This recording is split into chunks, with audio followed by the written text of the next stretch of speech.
What is up, guys? Good morning. Let's try this again. Hello. Hello. Welcome. It is Thursday morning, guys, just in case you thought it was a Monday, because I went over to the wrong stream, pressed, let's rip this off. I'm ready to go. Woo. I just totally fucked up my Jennifer McCabe 2.0 phone demo. So I can't wait for everybody to click on that and be like, oh my God, Lana made this demo in 2 minutes. It's going to be so great. April Fool's, bitches. Just a little late. Oh God, you guys are funny. Like, as long as you think you're think you're funny, it's all that matters in the world. I laugh at myself. If you can't laugh at yourself, then you just take yourself way too seriously. I laugh at myself daily. Just ask Bella. I laugh at my own jokes. I think they're funny.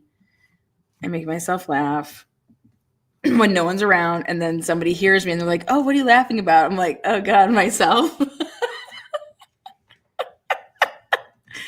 Yeah, shit. Anyways, so what's up with the Karen Reed case? Let's talk about it. Karen Reed has 7 jurors already. What is up, baby? Forensic Fuhrer. Karen Reed has 7 jurors already. I feel like the people that talk about these cases need to go talk about the weather, because that's how wrong they always are. I want to become an analyst on true crime cases that are, heading to trial. I just want to give my predictions, and then I said to myself, wait a second, duh, I do that right now. And that's why I made up the over or under pick'em challenge 50. Why didn't any of these people get in my pick'em challenge? You know what I mean? But we're going to first talk about, we have 7 jurors. This is kicking off day 3. Bev hasn't had a half day yet, so claps for that. I want to know how it's having the juror from last trial. I hope that she talks one day about what she brought to the team. I mean, I'm sure she is, since Karen Reed's talking about everything. They got to talk about this. But I would just love to know, because do you think that juror's kind of put on the hot seat? Not the hot seat, but pressure. Okay, so what do you think they're thinking? What do you think she's truly bringing to the game? And I say the game for lack of better words. This is life or death. There's no bigger game. So I thought about it a lot last night. What do we think that this juror is truly bringing to the game? And I came up with 5 things that I think that she's truly bringing to the game, which is, she got to hear all the people, the ridiculousness, okay? And and did she figure out a way to weed out idiots? Because if you can find a way to weed out idiots in the world, oh my God, think about how you choose your friends. Okay? Come on. We all know we have some idiot friends, or oh my God, they're just, no common sense Karen over there, or spread them Stacey, she'll sleep with anything. So, but you just can't help it, but you just love their heart, right? At the end of the day, you're friends with somebody because there's things that you align with. And I would think that morals and values would probably be a big thing. So,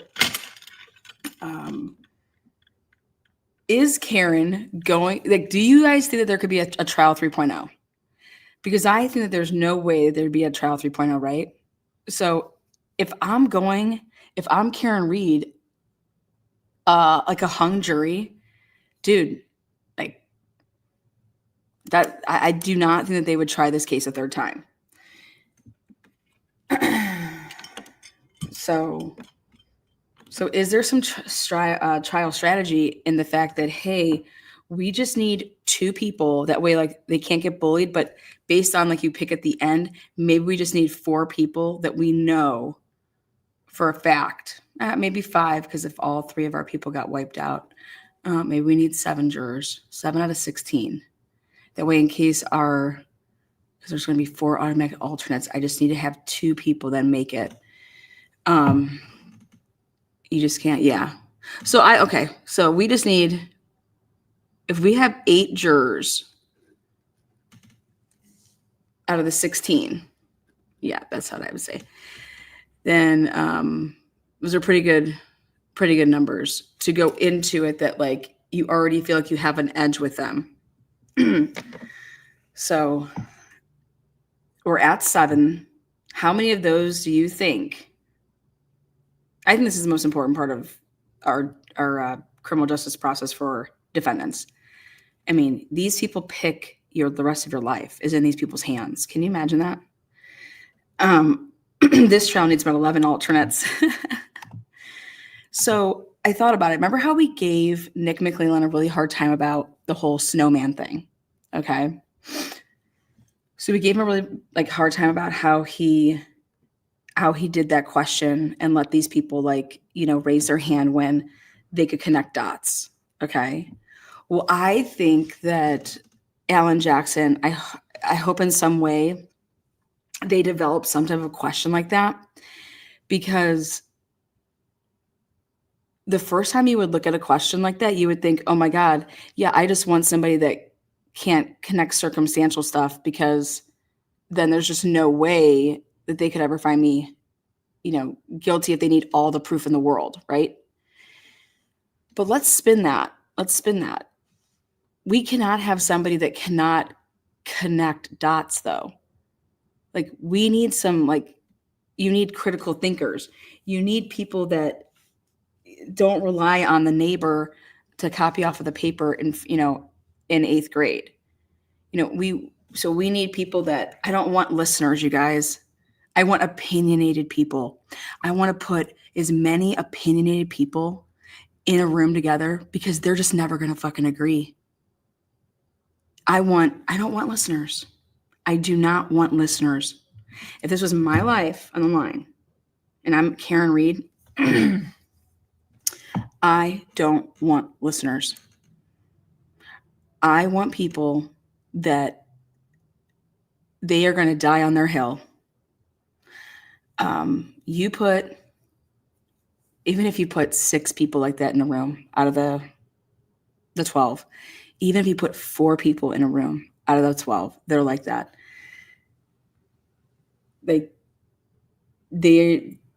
We want talking. We want people. We don't want shy people. Shy people, no, gone.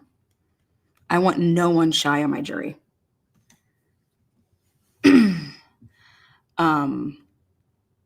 I want. So what type of question would I ask to see if I can gauge their? I would ask them how many schoolyard fights have any of you guys ever been in? How many people have ever gotten a schoolyard, or for girls, I'm sure they're not throwing down fists, but for me, I jumped on a kid. Oh, what was I? 6th grade, 5th grade, 4th grade? I don't know. Whipped a ball at him in recess and then just pounded on him because he wouldn't stop running his mouth. And I said, "Oh, you want to play, boy? Come here." What? Let's just say he got picked last in recess after that. Good old Catholic education right there.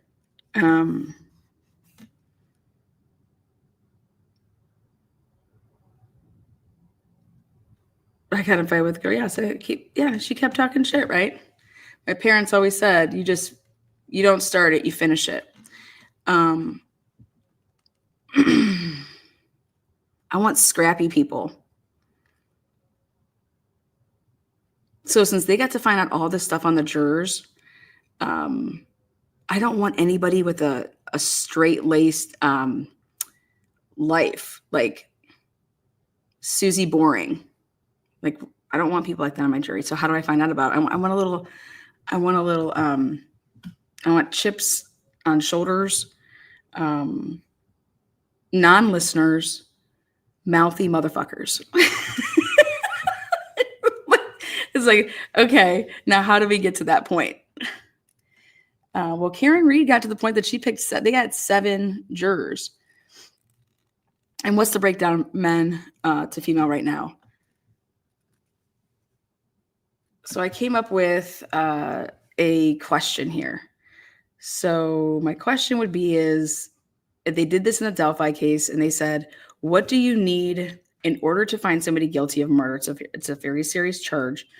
What kind of proof do you need? Okay. Because if we think about it, what kind of proof does the Commonwealth have? So if they would allow me, I would say, what would you guys think if 13 people were within 500 feet or less, 500 to 3 feet? Let's even go like 100 feet. 3 to 100 feet, 13 eyewitnesses. What if 13 eyewitnesses all said the same thing? How believable is that for you? They were between 3 and 100 feet away. I'd want to know what people thought about that. And then I'd want to know why. We want to know what people think and what their answer is if you don't see something, doesn't mean it didn't happen. Meaning, just because someone didn't see John O'Keefe, right? Going to the house. Like everyone's big on this going in the house thing. I would want to know how many people work out, because I want to know if people even can start registering and thinking about steps and flights of stairs. What do you think? Since murder's a big deal, they said, okay, what do you need in order to convict somebody? People were saying stuff. They need DNA. They need the murder weapon. Okay, well, here in this crazy case, it's the car, right? According to them. They needed video, video evidence. Our phones now for data.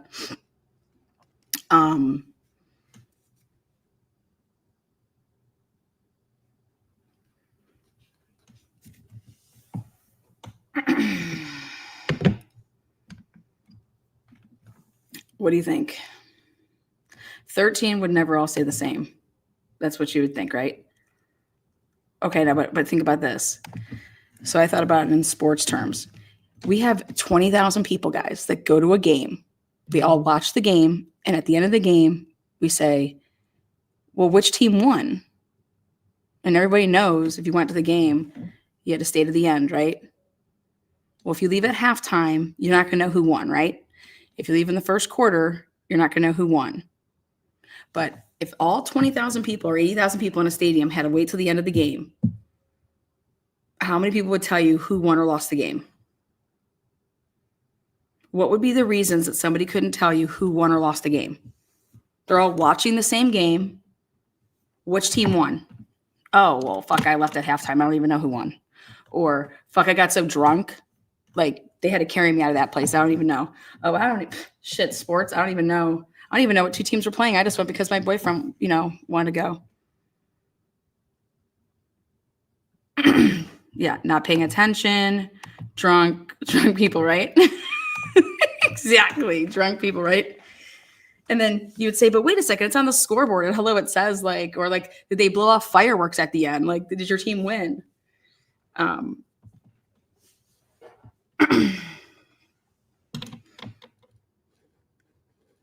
Now, how many people would you, then I would say, okay, well, what if you didn't watch all the game, but then, at the end of the game, they tell you who won. Congratulations, Cardinals, on another victory, and then they blow off a firework.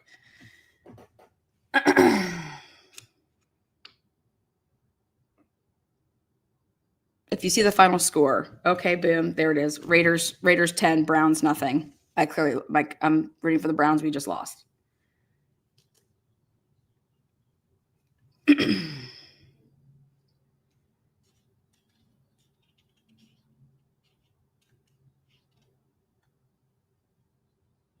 So,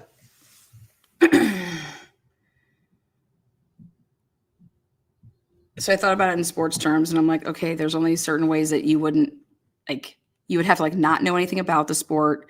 You were drunk. You left early. You weren't paying attention. The game ended in a tie, so nobody won. But, like, I mean, for the most part, if you stay at the end of the game, you just look at the scoreboard and it's going to say who won or who lost, right?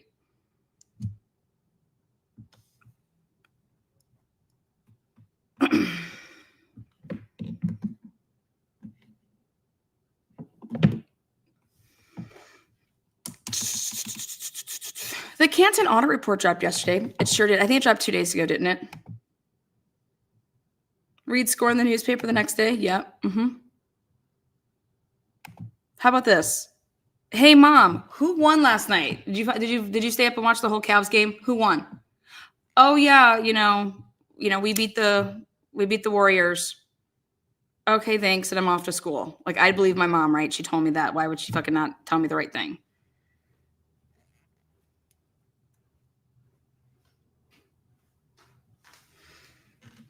So,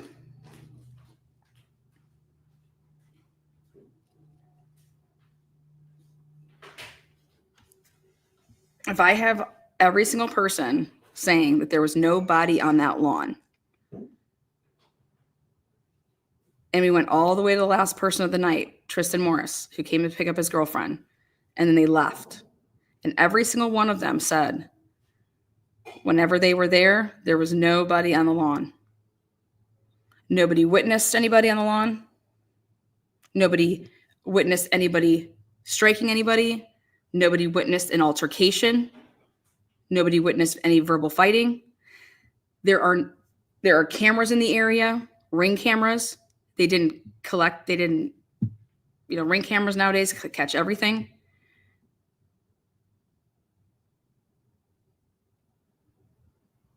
What would be your reasoning that you wouldn't believe that? That's your $1 million question. And I want to hear what these jurors would have to say before they became jurors to say, but why, if 13 people told you that the Cavs won and that they all were at the game at different points in time, and most of them stayed to the end, maybe a couple of them left early, but the Cavs were winning the whole game. They were winning by 20. And then everybody's telling you that the Cavs won. The Cavs won. Hey, did LeBron James play at all last night? No, I watched the whole game and he did not go in. No, I watched the first half and he didn't go in. I watched the first quarter. He didn't play. I watched the whole game. Yeah, he didn't play. He didn't play. He didn't play. So nobody saw LeBron James win the game.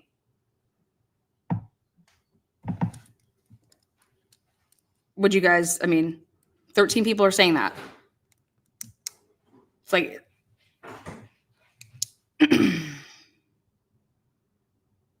now I have one question for you. What would make you not believe 13 people?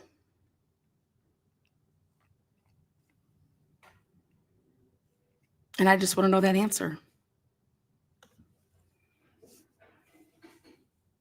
In order for there to be a crime at 12:30, there has to be a victim at 12:30. In order for there to be a crime at 12:45, there has to be a victim at 12:45.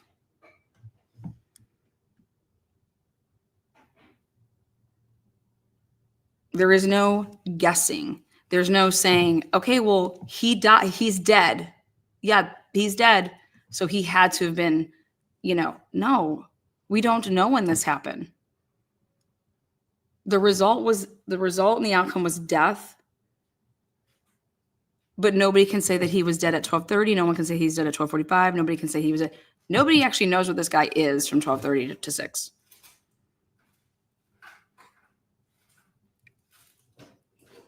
And now somebody wants to say, okay, well, common sense. Common sense. All right, let's talk about it. Common sense to me would be if all those people at that house,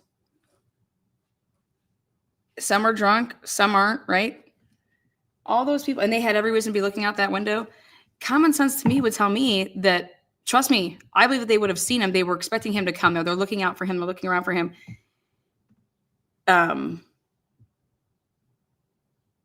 They didn't see him.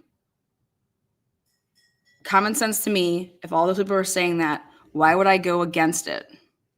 You're supposed to believe what people testify to, unless you give them a reason as an attorney to poke holes so much that they become not credible. So I feel like the jury's all going to be sitting there, and the new juror that became the lawyer is like, listen, we didn't know what the hell was even going on in the case until way later because of the way that they presented the case, meaning the Commonwealth. Remember, all you're hearing from is firefighters, and then you're hearing from all, like, what happened here?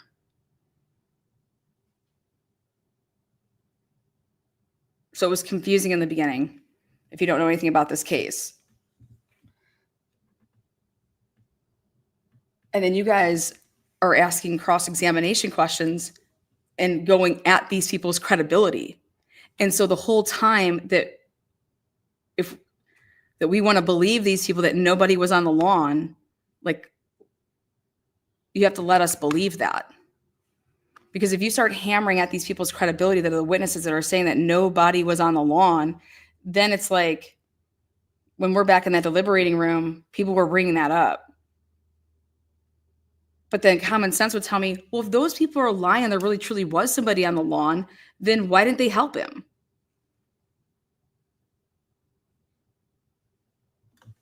So wouldn't you want like a psyche person to be like, explain you like the psyche back there of like talking that out? Lana, Hector, and a Sharpie in the deliberating room, not guilty guaranteed.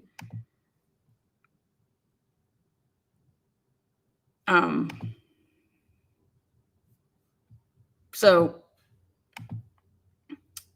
now, do we make a big deal about the last person to have texted John before Karen? Like, if John gets out of the car, the last person to text him basically is Brian Higgins at 12:20.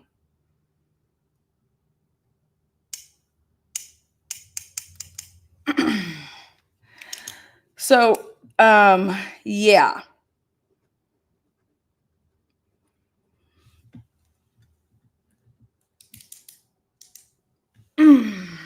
Hector is way underpaid. No bruising on the arm. No. Well, I just think it comes down to we don't know what happened to John O'Keefe. So how do we just, if we have the jury back there and saying we don't know what happened to John O'Keefe, all right, I think it's enough when you just let these jurors all come out and say they didn't see a body on the lawn, right? And then I think then this is where the new juror that's now the lawyer is going to be saying, okay, then what we had our arguments were in the back is you want us to believe that law enforcement sprinkled everything on that lawn. They were the ones to plant that evidence.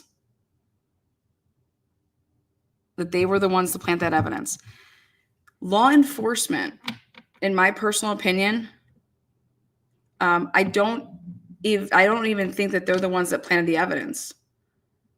I believe that the planters of the evidence were Matt McCabe, Higgins, Brian Albert. When Karen left her vehicle over at John's house and went off with Roberts and Jen McCabe, her vehicle was outside, and the Ring camera footage that we're missing, like, I would use the police as more of like Proctor covered up for family. He just covered it up because Karen Reed's vehicle and her taillight was totally accessible to Matt McCabe. Matt McCabe, remember, he didn't drive off with Jen and Karen at 5:30 in the morning, 5:45. Matt, the type of guy that he is, he would have went with them, but he didn't. He needed to go do something else. Because then the big problem here is that, and I think that juror is going to say something. If I was that juror, I know when the police come at 8 something in the morning to go do a wellness check on John's, kid's niece's nephew, they see the light, or they see the tail light, and people are in the back saying, look, it looks like it's completely cracked and messed up and blah, blah, blah. Well, who had access to it that early in the morning, and who knew about what they were going to do? The police weren't on that jump yet. Higgins, Matt McCabe. So if I'm back in a room and I need to have jurors telling these other jurors that, listen, the cops covered for these fucking people. These people were the actors. Okay. What I believe the police then did is then they covered for them.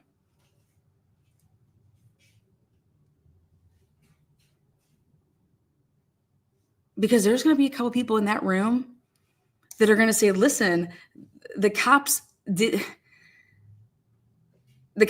plant the evidence. And you need people in that room saying, no shit, we're not saying they did. We're saying that they covered up for friends.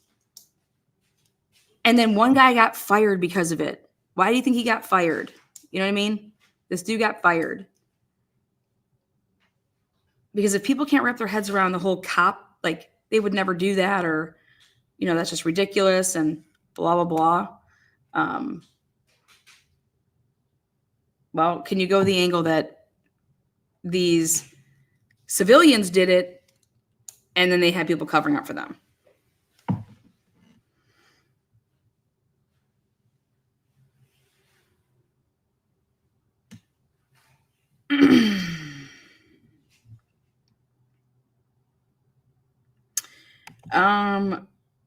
Well, I think that you want to use the 42 minutes. It's one thing if it's grainy. So my argument with the whole Sally Port video is it's one thing to be grainy video, but how are we missing 42 minutes, right? And I would show that who was there during the 42 minutes swiping cards and shit like that, just like they did. Because I would be showing that Higgins, I would be saying he's a civilian in a standpoint for me with that. He's not somebody that came and responded to the scene and didn't know anything. Higgins had knowledge of everything that happened that night. And he was going over to the Canton Police Department, going back and forth. And he was getting his own intel to see what was going on. And so I think that the people in the back room could wrap their heads around that. Like the whole, once they see the Brian Higgins text messages, that's a great question to ask that juror. So at this point you have, what were you guys thinking at this point? Then what were you guys thinking at this point? Then you guys heard the Higgins text messages with Karen. Was anybody thinking that, oh man, like Higgins could have had, a motive? And see, I don't believe that anybody had a motive to plan to murder John. So that would never be my angle of how I would attack this case. My angle would never be that, ever. My angle is that there was no plans of murder that night among anybody. But once something happened, then these people, instead of being good humans and getting John help, they, if you want to say the word panic, if you want to say human shit bags, whatever. But if John just would have, been taken to the hospital, he'd be alive.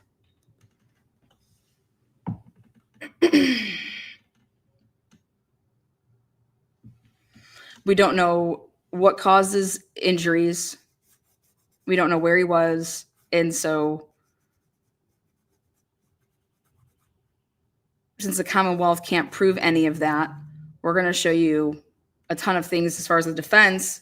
But at the end of the day, there's not a single person that could ever be back in that room and say to themselves that what was been presented in front of us is beyond a reasonable doubt that Karen Read is guilty of anything. And so how you're not attacking it that way is just beyond me.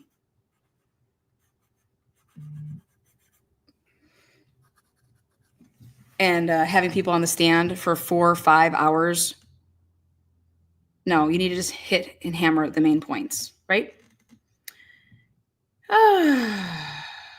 I wouldn't try to prove that John went into the house. Higgins was texting John, "Where are you?" Higgins was waiting for John. Nobody saw the body because he wasn't there until. Yeah, they need to bring up the cars. Like if people don't go in a house, they can get out of one car and go into another car. If you're not on the lawn and you're not in the house, then where would you be? We know that you're not in Karen's car. We know that you're not at Karen's, at your own house. Where would you be? But John was freezing and his temperature was all the way down to 80, Yeah. Sure, John was put outside, in my opinion, after 2. He could have been still outside from 12:30 to 2, but where? And I would just keep pushing that. Like, everybody should be holding up signs out there and saying, where is John O'Keefe? Where was John O'Keefe from 12:30 to 6? Because he wasn't on the lawn. Oh, Busty D. Oh, Busty. How about this, Busty?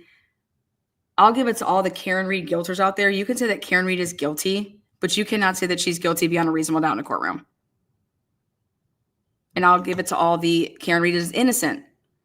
Well, nobody can say that Karen Read is 100% innocent because they weren't there. Right? There you go. I want to know why in the first trial, all the neighbors weren't called in one by one and just asked one question, which was, did the cops knock on your door and ask you and interview you? Did you have Ring camera? Did you give it to them? Okay, no more further questions. How hard would that hit for you? I mean, can you imagine somebody arresting somebody for murder it's supposed to be something that happened outside, and people have neighbors and people have Ring cameras, and we're not interviewing neighbors?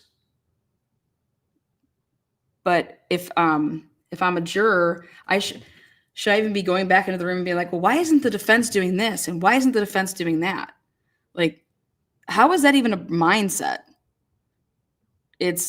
Wouldn't it be, well, why did the police do this? And why did the police do that? I can say 100% the injuries did not come from a car strike. And yes, I'm a doctor. I'll give you that. Woman doing chaos, baby. Guilters are wild. Reasonable doubt. Jurors must understand the weight of that. Yeah, and how do you get people to understand that? And I think the only way that you do is it becoming more and more like a thing where it's like, I just think it's so hard to get 12 people to agree to anything. And I think that these lesser charges and stuff like that, when you throw that up, I just think then I don't want people compromising. I want non-compromising fucks. You understand? We need to have non-compromising people in that deliberating room, because I don't want people compromising to take manslaughter. Okay. There is no compromising. You cannot have people compromising back in that room. Okay, I'm not going murder because, okay, we're going to go manslaughter. Okay, I'm fine with that. I mean, can you imagine that type of conversation back in that room? That's absolutely ridiculous. And that's why you need a bunch of people arguing. You wrong. I love it. Science and physics says that she did not do it. I agree with you. I agree with you. True. 3 people can't agree on what to have for lunch, never mind a verdict, right? I mean, it's wild. And so how do you get it? And I just think it goes with like how you approach the closing arguments, which are, I would not be doing it how Alan Jackson did it last time. And I'm not going to be discrediting these witnesses that come up and say that there was nobody on the lawn. So I just would love to be a fly on the wall to hear what's going on with the new juror that became Karen Reed's lawyer for this very purpose. And she's got to have insight and remembers at different points what people were saying and how they were feeling. And who was saying it, and were they like a pro, she's guilty, or, so it's interesting. All right. Now, this whole Canton audit, do we think that it is going to help Karen, hurt Karen? Can it be used? What do you think about it being released on April Fool's Day? Just wild, right? I think the date of releasing that shit is hilarious. So on April Fool's Day, we're going to drop the audit. I'm sorry, guys. That's just crazy. Oh, just nothing like a podcast this morning. Oh, let's go over here.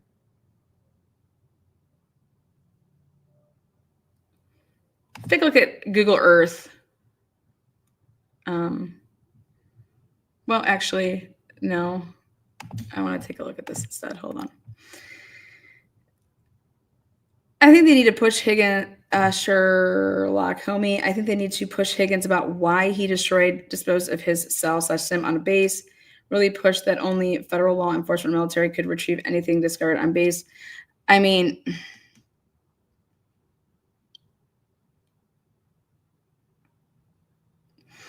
guess when you say like push,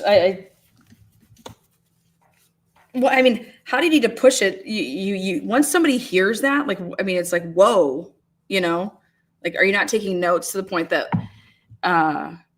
that's why I think that if you actually emphasize things when you only talk about certain things, don't let that get drowned out by, I would focus on what he was doing that day. Okay. Why was it never asked? Why didn't you call Karen? Why didn't you text Karen and ask her what happened? You don't text Karen at all, do you? It's because you know what happened to Brian or to John O'Keefe, right? That's how you do that. You don't ask questions if you already know the answer. You texted Karen that night. You were texting her all the time. You find John, you hear about John being on the lawn, and you don't text Karen, you don't call Karen. Why? It doesn't, wouldn't that be the first person that you would text or call?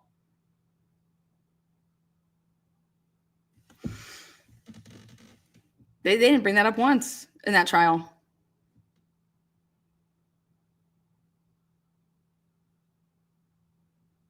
The fact he never answered her in the morning drives me crazy. Yeah. Yep, she wrote that. Bev's bangs are full blown out. She's ready to rock. It was his right to get rid his phone. Absolutely. What up, Mandy? What up, Mandy? It's everybody's right to do whatever the fuck they want, except when it's, committing crimes. You don't have the right to commit crimes. I don't think that it's a crime to do what he did by destroying his phone or SIM card. I would just point out the timing of it.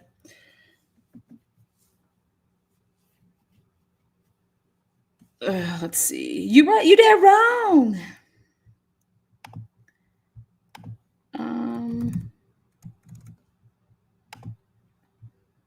Inbox. Let's go here to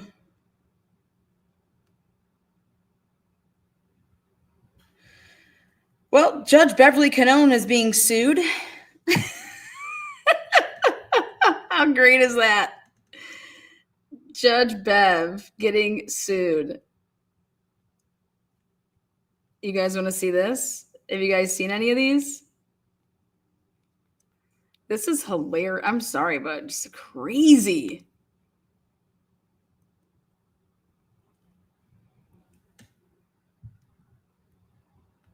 Judge Bev is getting her ass sued. What do you think? Let's fucking go. Let's show. I'm going to show one of them. Let's see. Get me in here.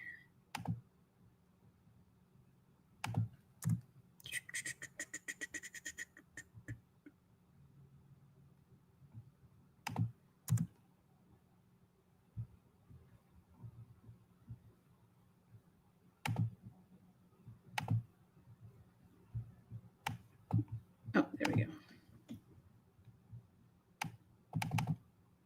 Verified complaint. Let me bring it in here. Share screen. Here you guys go. Verified complaint. The Karen Read trial has drawn significant public attention. Again, this is Jason Grant, Allison Taggart, Lisa Peterson, and Samantha Lyons. They are all suing. Trial Court of the Commonwealth of Massachusetts, Beverly J. Cannone, in her official capacity as Justice of the Superior Court. Oh my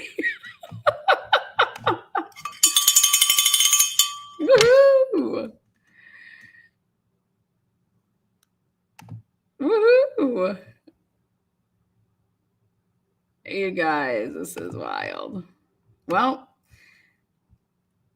their primary concern is that they wish to criticize Judge Cannone. They have been doing so since November of 2024 without incident. They have been doing so peacefully. They have been doing so while Judge Cannone presides over cases in the Dedham courthouse. And neither the Sixth Amendment nor the First Amendment have felt the slightest chafe. However, Judge Cannone has found her pretext to shut down protests against her ignoble request from the Commonwealth that an ill-defined buffer zone be declared on the streets, public walkways, public library, and private property surrounding the Dedham courthouse. Judge Cannone joyfully entered the court ex parte enjoining plaintiffs and everyone else who are not subject to her jurisdiction from speaking on private property and a traditional oopsies. This is page 3. How do we get to 3 here?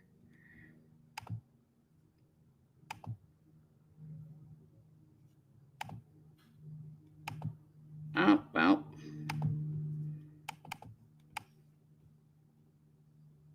Oh, we got some more defendants. Defendant Meatball, Michael Entrapment Noble. He's the superintendent of the Massachusetts State Police, the chief of police of the town of Dedham. Yep, they got jurisdiction. Factual background. As we all know, John O'Keefe, January 29th, on or about June 9th, 2022, a true bill was returned in the trial court of the Commonwealth of Massachusetts, Superior Court, Dedham, indicting Karen Read.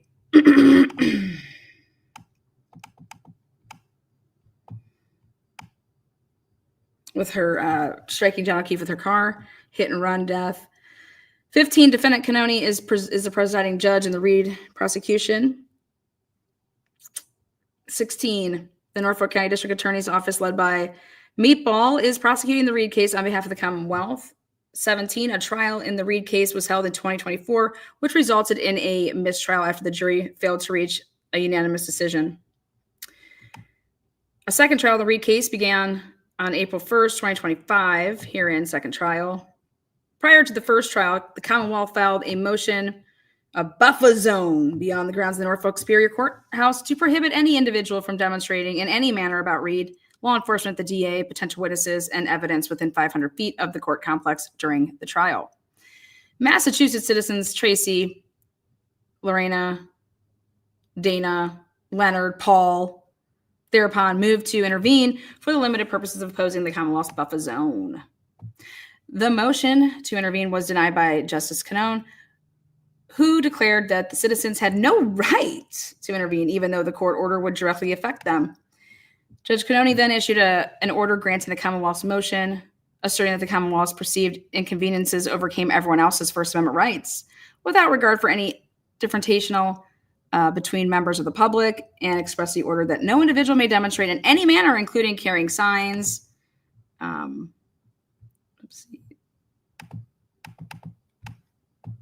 place cards within 200 feet.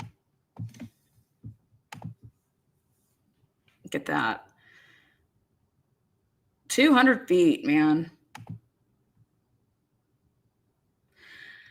Unless otherwise ordered by this court, this complex includes the Norfolk Superior Court buildings and the parking area behind the Norfolk County Registry of Deeds building. Individuals are also prohibited from using audio enhancing devices while protesting. 23 is speech that does not qualify as a demonstrate was not restricted. Thus, a nearby cafe could advertise breakfast using a bullhorn and parade its menu on picket signs and place cards. Celtics and Bruins fans could similarly honor their teams by hooting and hollering and carrying placement cards. And in fact, commercial speech was permitted within the zone. Love it, love it, love it.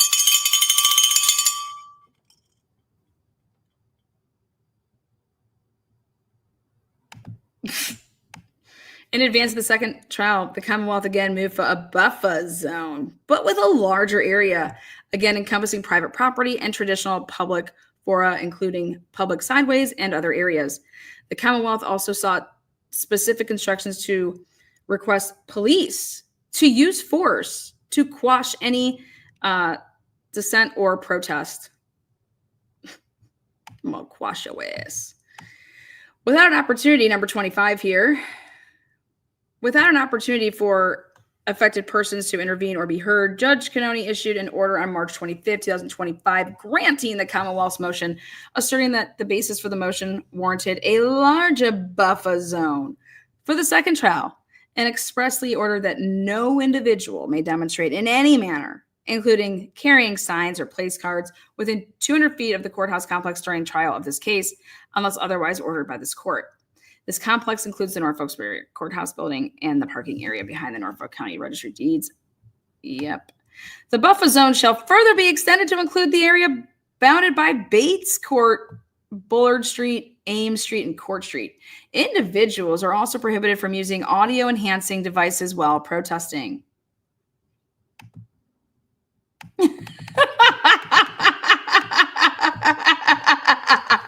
Sorry. 26. For the past several months, plaintiffs have been engaged in peaceful demonstrations with no adverse incidents.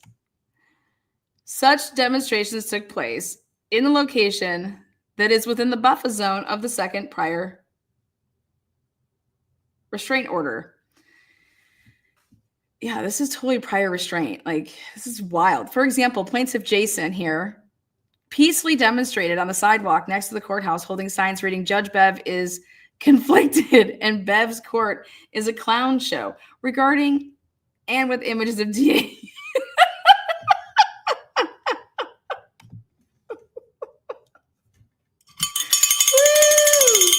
Look at that. Dude, this is in a fucking complaint. I love it. This is you guys, this is 2025, man. This is just awesome. I love it. People are showing up, fighting for our rights the same way that we fight for our sports teams. Such demonstrations were specifically about Judge Cannone, whatever you feel like calling her today, and occurred during trials presided over by Judge Cannone. There were no disturbances, instances, nor interference with any of the trials taking place, but Judge Cannone was apparently embarrassed and annoyed by people protesting against her. Nevertheless, nobody's rights were impeded upon, and not one complaint was received that the plaintiffs are aware of. Look at that. Look at Judge Bev. Look at her hair. Next up. Plaintiffs wish to continue to demonstrate, including criticizing Judge Cannone off the grounds of said courthouse complex, but within the buffer zone during the second trial. Plaintiffs reasonably fear that Judge Cannone will attempt to hold them in contempt if they engage in such demonstration, or will otherwise attempt another unconstitutional act to suppress those who would criticize her publicly. Plaintiffs reasonably fear that the Norfolk County District Attorney's Office, under the control and direction of defendant Morrissey, will seek their prosecution for violation of the order if they engage in such demonstration. 34 here, as Denham police officers took action to enforce the buffer zone order during the first trial, plaintiffs reasonably fear that the Denham Police Department, under the control and direction of defendant de-enchantment, will arrest them for violation of the second prior restraint order if they engage in such demonstration. 35. As Massachusetts State police officers took action to enforce the buffer zone order during the first trial, plaintiffs reasonably fear that the Massachusetts State Police, under the control and direction of defendant Noble, will arrest them for violation of the second prior restraint order if they engage in such demonstration.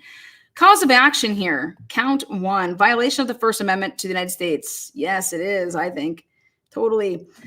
36 here is plaintiffs, everything above. 37, the second prior restraint order is facially unconstitutional. It is a content-based regulation of protected speech in a public forum that cannot withstand strict scrutiny. While the Supreme Court has upheld a statute relating to picketing or parading near a courthouse, it has not approved of a 200-foot buffer zone with an additional larger, ill-defined area. Contrast Cox versus Louisiana. It is over-inclusive. It includes speech in private businesses and homes and in traditional public fora.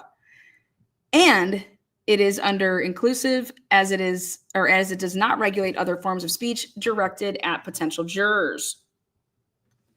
38, the second prior restraint order purports to address noise and to minimize prospective jurors' exposure to viewpoints about the Karen Reed case. But it is targeted solely to speech in the ambit of the real case, or in the Reed case, when Judge Cannone and the Superior Court routinely conduct jury trials without such restrictions. Judge Cannone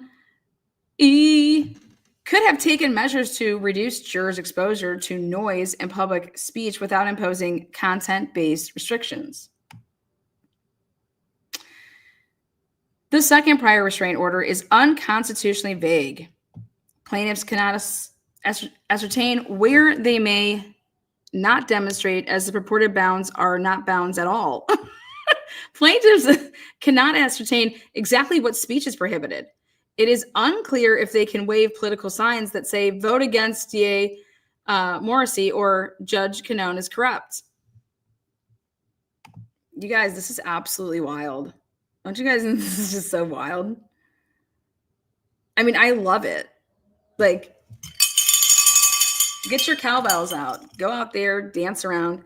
Why can't I wave an American flag and dress up as Bev?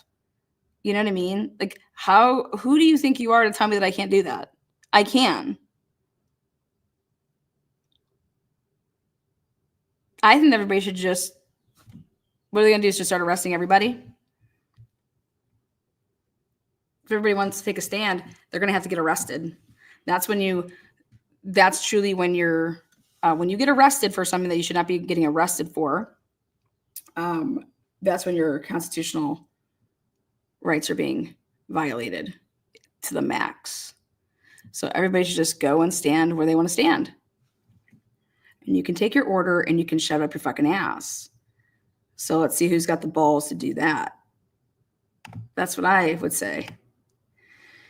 Go get arrested. Everybody's going to start getting tear gas and pepper spray like it's OU 1999 to 2022.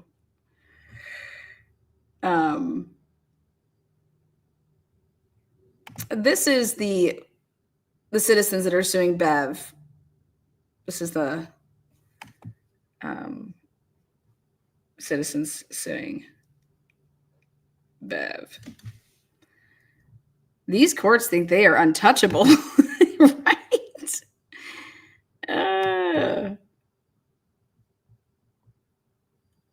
I mean, can you imagine if I was to call up the courthouse and say that I want a buffer zone around my house out in Hollywood? Um, I want these fucking people to not be able to come and take pictures of my house and try to look for me. Bev is a limited public figure, if she likes it or not.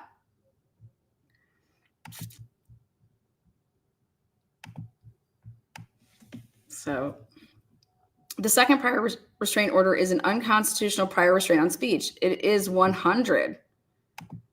It is 100. The second prior restraint order is unconstitutional as applied. Defendants have been purposely targeting people like plaintiffs who dislike Judge Cannone, and there is nothing that suggests they would threaten anyone siding with the prosecution or supporting Judge Cannone. Plaintiffs have been injured or reasonably fear imminent injury by these constitutional violations, and plaintiffs are entitled to relief. What are they seeking? Therefore, plaintiffs are entitled to a declaration that the second prior restraint order is unconstitutional, and they are entitled to an injunction against all defendants prohibiting enforcement of the second prior restraining order. Second prior restraint order. Count 2 is violation of the 14th Amendment to the United States Constitution, procedural due process, 100%. Plaintiffs hereby repeat and allege everything above. 46, defendants' conduct of issuing and enforcing the second prior restraint order is unconstitutional and violates plaintiffs' rights to due process of law under the 14th Amendment. Prior to being deprived of their rights to speak freely and to assemble, plaintiffs were entitled to due process. There was no hearing, no opportunity to be heard, nor was there any due process whatsoever. There was merely an arbitrary and capricious action designed to harm plaintiffs and others, issued by one person on account of anticipated First Amendment protected activity. Anticipated, you can't do that. Good word to use. Judge Cannone's second prior restraint order was issued in the absence of statutory authority or inherent authority over persons not brought within her jurisdiction through process. Judge Cannone's second prior restraint order was a what? Usurpation? Interesting. Usurpation. I'm going to look that up. Never heard that word.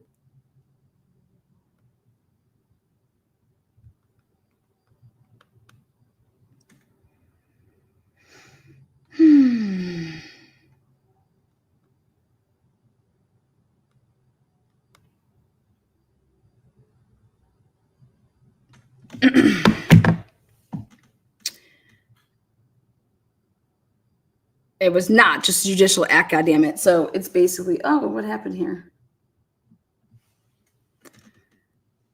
Appropriation of legislation. That's another word for it. Judge Cannone has no authority over what non-parties to a proceeding may do off of courthouse property, let alone on private property or traditional public fora. Yeah, bitch. What now? What now, Judge? The demand for trial by jury. Yes. We want to be heard. The Massachusetts Constitution does not empower Superior Court justices with explicit or inherent authority to regulate private property or traditional public fora in the way they might regulate courthouse property. 53. No Massachusetts state statute empowers Superior Court justices with explicit or inherent authority to regulate private property or traditional public fora in the way they might regulate courthouse property. No ordinance of the town of Dedham empowers Superior Court justices with explicit or inherent authority to regulate private property. Yeah, this is all true. Plaintiffs have been injured or reasonably fear imminent injury by these constitutional violations, and plaintiffs are entitled to relief.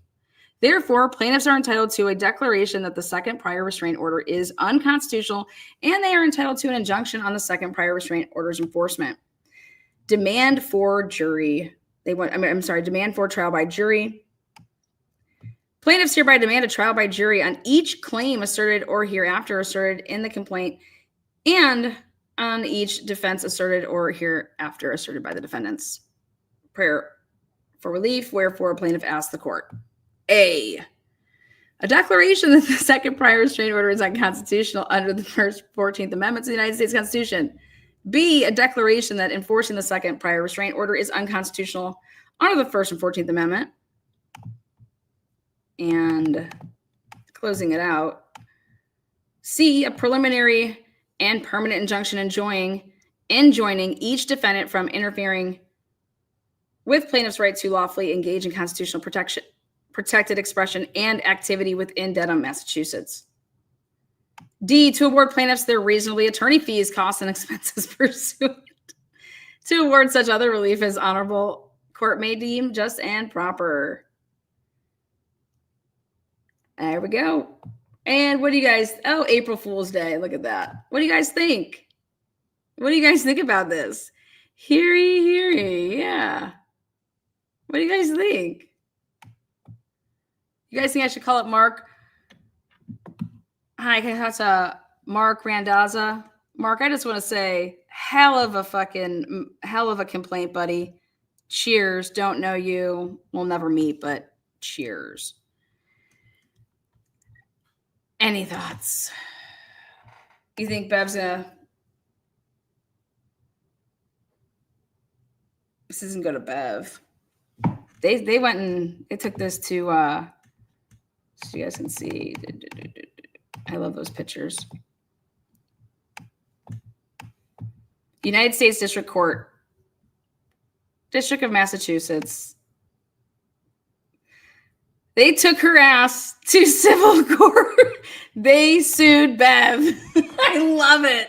You guys, come on. She'll claim harassment in a countersuit. I can't wait till she's got to answer this.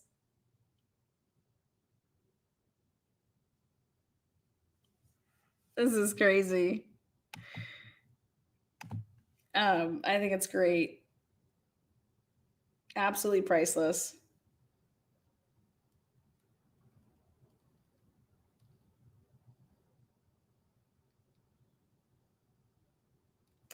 Coffee Cake says they all got into Carrie Roberts' car from John's house. Karen, Carrie, and Jen.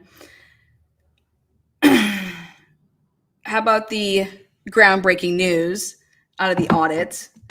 They put Matt McCabe there. You guys, did you guys see this? They have him there at least by 6:38 a.m., Matt McCabe. I'm going to show you guys something. Now, in his first trial testimony, he was there before that, though, but at least the audit gave him street cred for that. I want to show you something. In the first trial, he said that he first learned of John on the lawn because Jen McCabe called. And I said, hell yeah, you lying sack of shit. Here we go. So with that said, take a look at my lovely, here's Hector. 6:35 and 3 seconds. He made this call to himself. So he used Jen's phone to call. But he said he had to finish getting ready. And then, then he headed on over. Okay. So this is proof that it's a 10-minute drive, 8. And if Matt answered an outgoing call, because at 6:35 and 3 seconds, and then he had to finish getting ready and head on over to the house. Okay.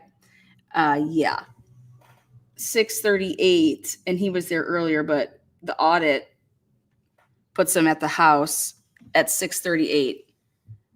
Court is live. Oh, okay. Let's see. Let's bring it in then. Let's bring it in.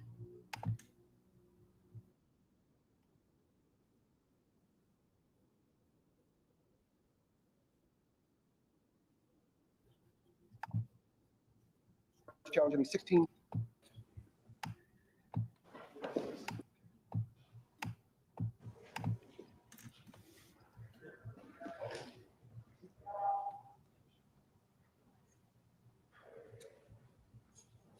Hear ye. All persons have any business before the Honorable Judge Cannone, Justice of the North Superior Court, before the County of Norfolk. Right here, if you attend, you shall be heard. I say the Commonwealth of Massachusetts. Court is now open. You may be seated.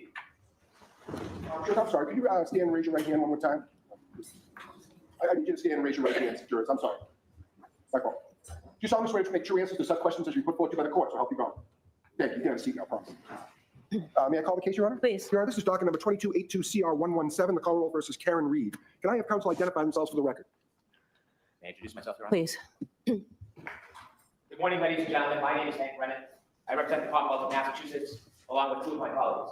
Good morning, my name is Barbara Laughlin. I'm the Assistant District Attorney for the Norfolk District Attorney's Office, representing the in Norfolk. Good morning, my name is Adam Alex, Assistant District Attorney with the Norfolk County District Attorney's Office. Thank you very much for your time. All right, thank you, counsel. And then counsel for the defense, and please introduce your client as well. Good morning. Let's try that again. Good morning. My name is Alan Jackson. I have the privilege and honor to represent my client standing to my right, Ms. Karen. Good morning, ladies and gentlemen of the jury. My name is Elizabeth Little, and I also have the privilege of representing Ms. Reed. Good morning. My name is Robert Alessi. I likewise have the privilege of representing Ms. Reed, and I thank you for coming today. Good morning. My name is David Yannetti. I'm an attorney. I have offices in Boston and right here in Dedham. And it's truly my pleasure to represent Karen Reed. Good morning. My name is Victoria George, and I have the privilege of representing Ms. Reed, and thank you for being here. Good morning, I'm Karen Reed. Thank you for being here. Okay, thank you very much. Ms. Reed, can you please remain standing for just a moment? Karen Reed, you are now set at the bar to be tried, and these good men and women who I shall call to pass between the Commonwealth and you upon your trial. If you'd object to any of them, you must do so before they are sworn. You have a right to challenge any 16 jurors without giving reasons. Thank you. All right. Good morning, jurors. My name is Beverly Cannone. I'm a judge of this court, and I want to welcome you here today and give you some idea on how we think your day is going to shape up. So I just want to say before we start that jury service is certainly one of the most important civic duties we have, and as a civic duty, it does cause us to be inconvenienced. So we do appreciate that you're here, ready, willing, and able to serve if called upon to do so, and our system of justice simply won't work without you. So we do appreciate you being here, and we appreciate your patience. So today we're selecting a jury in the criminal case of Commonwealth versus Karen Reed. The Commonwealth alleges that at approximately 6 a.m. On the morning of January 29, 2022, the Canton Police Department received a 911 call reporting an unresponsive male party in the snow outside a residence at 34 Fairview Road in that town. Officers responded and discovered the man, later identified as John O'Keefe, off the roadway in the front lawn area. Officers identified 3 women with Mr. O'Keefe, one of whom was the defendant, Karen Reed, the girlfriend of Mr. O'Keefe. The defendant had been with Mr. O'Keefe the previous evening at 2 different bars in Canton and had driven with him to this residence in the early morning hours of this date. Mr. O'Keefe was treated by paramedics from the Canton Fire Department and transported to the Good Samaritan Medical Center, where he was later pronounced deceased. The Commonwealth alleges that the defendant struck Mr. O'Keefe with her vehicle earlier that morning and then left the scene while Mr. O'Keefe lay injured in the snow during a blizzard. The defendant denies these allegations. She is presumed to be innocent, and she has pled not guilty to the indictments. So the defendant is charged with second-degree murder. She is also charged with manslaughter while operating a motor vehicle under the influence of alcohol and with leaving the scene after causing personal injury or death. I'll describe these offenses in greater detail at the end of the case when I teach the jury the law. But briefly, murder is the unlawful killing of a human being. There are various ways in which the Commonwealth can prove a murder case, and the Commonwealth is permitted to proceed under all theories it believes it can prove. Here, the Commonwealth alleges that the defendant committed murder and that that murder was murder in the second degree. In order to prove the defendant guilty of second-degree murder, the Commonwealth must prove beyond a reasonable doubt that the defendant committed an unlawful killing and that it was done with malice. In comparison, involuntary manslaughter is an unintentional, unlawful killing caused by wanton or reckless conduct. These terms and the elements of the crimes will be explained to you in detail at the end of the case before you begin your deliberations. Now, the issue of public interest in this case and the duty of this court to adhere to the rule of law. John Adams said that we are a government of laws, not of men, and that the law must be deaf to the clamoring of the public. He meant that while public opinion about a given subject may ebb and flow, the law must be steady, reliable, and even-handed. We know that on the subject of this case, there are people advocating for one outcome or another with intensity, but without the benefit of having heard or seen any evidence in the courtroom at all. The law works in a different way, and the difference is crucial to our system of justice. The jurors selected for this trial will hear and judge the evidence. They will decide what the facts are, and where the evidence is contested, they will determine where the truth lies. Ultimately, the jury will decide whether the Commonwealth has carried its burden of proving that the defendant is guilty of any crime beyond a reasonable doubt. People outside of this building have rights, and we know that they have voices, but this criminal trial will be decided by an independent jury, free from outside interference, based only upon the evidence presented in this courtroom and the law. This is the only way to ensure that every person who comes before the court receives a fair trial. It is just that simple and that important. So while public comment will likely continue, the rule of law will be upheld. In order to determine your eligibility to serve on this case, I'm going to ask questions to you all as a group, and then I'm going to ask you to fill out a supplemental questionnaire.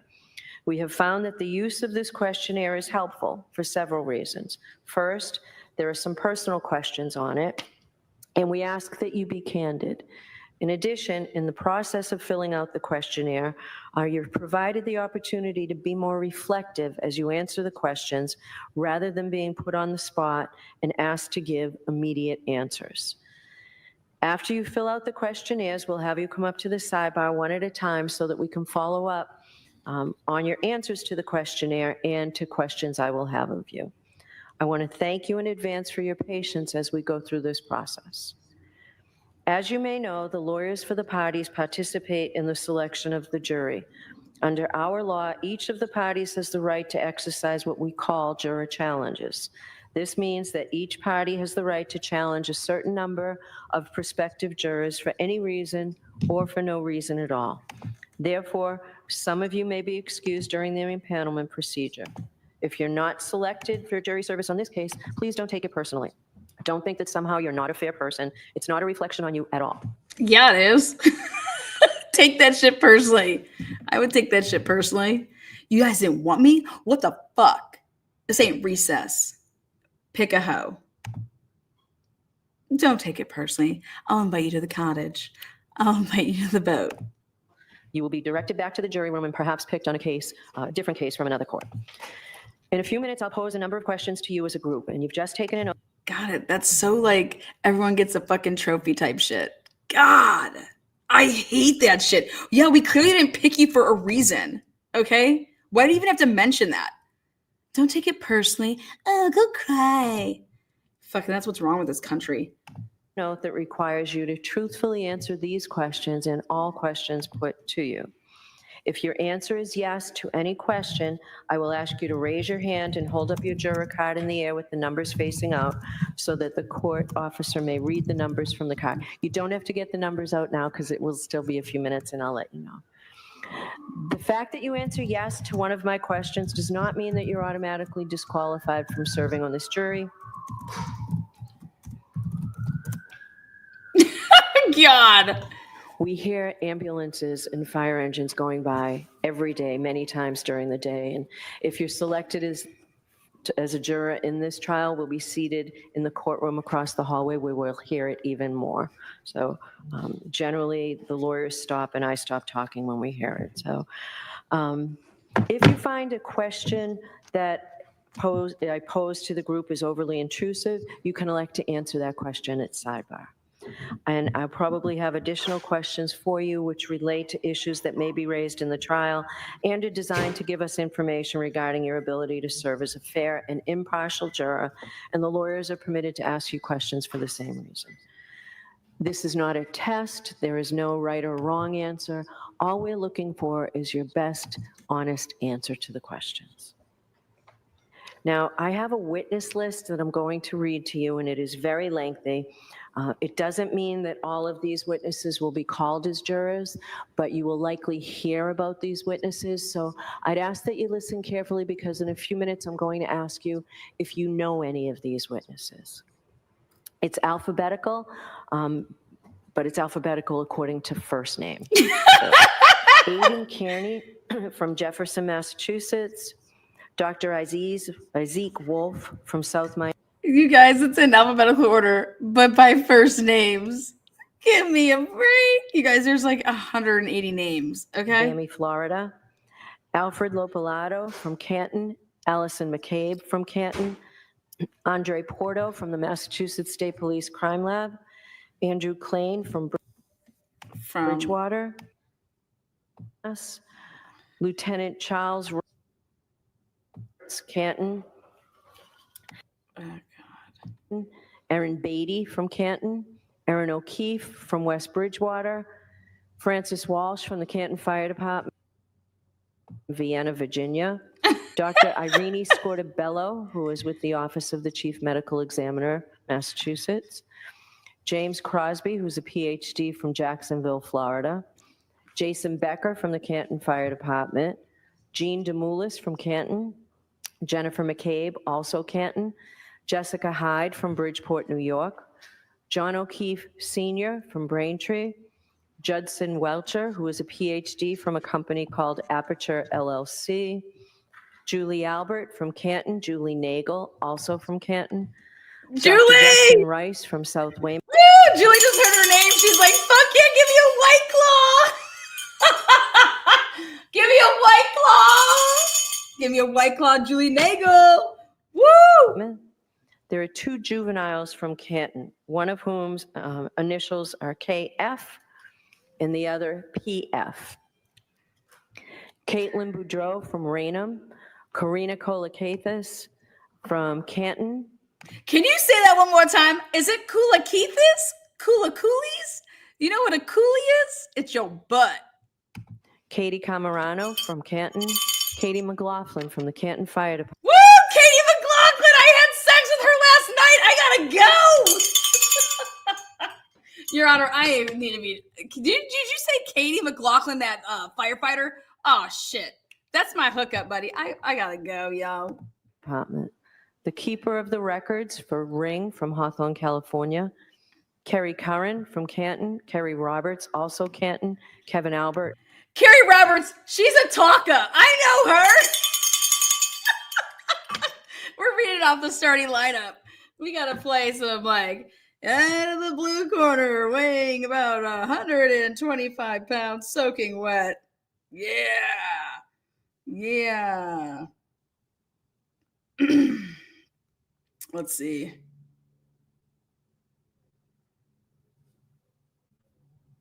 Ladies and gentlemen, let's get ready to Also Canton. Kevin O'Hara from the Massachusetts State Police. Yeah. Lance Mello from the State Police Crime Lab. Woo! Laura Sullivan from Pembroke. Laurie Cahill from Worcester. Leslie Pearlstein from Canton. Lieutenant Michael Lank from the Canton Police Department. Louis Jutras from Canton. Lieutenant Brian Tully from the Massachusetts State Police. Lieutenant John Ladies and gentlemen, let's get ready to rumble!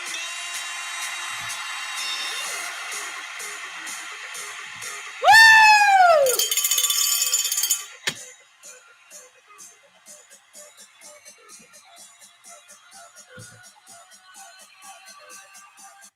Back up, bitches.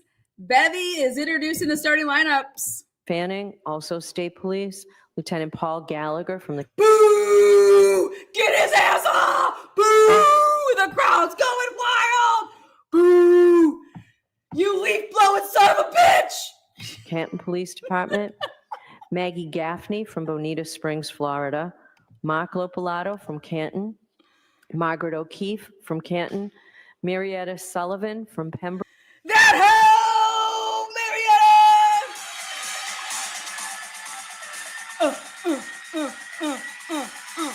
Aruba! Jamaica!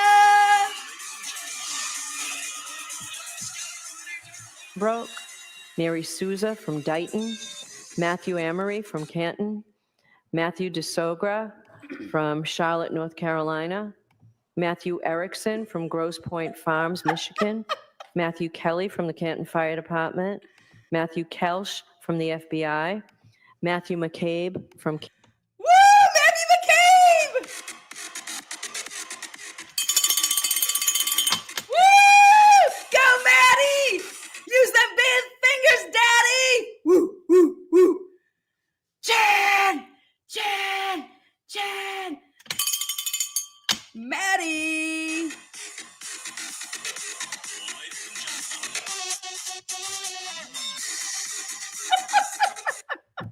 Canton, Maureen Harnett from the Mass State Police Crime Lab, Megan Mariani from New York, Michael Camerano from Canton, Michael Easter from Los Angeles, Michael Trotter from Canton, Michael Wagner from Foxborough, Mike Maroli from Bridgewater, Mike Rushworth from Thompson Station, Tennessee, Natalie Weewick Burschneider from San Marino, California, Nathan Reed from Raynham, Nicholas Bradford from Lorton, Virginia, Nicholas Curran from West Roxbury, Nicholas Kolakethis from Canton, Nicole Albert from Norwood, Norfolk County District Attorney Michael Morrissey. Yeah, the DA! Woo!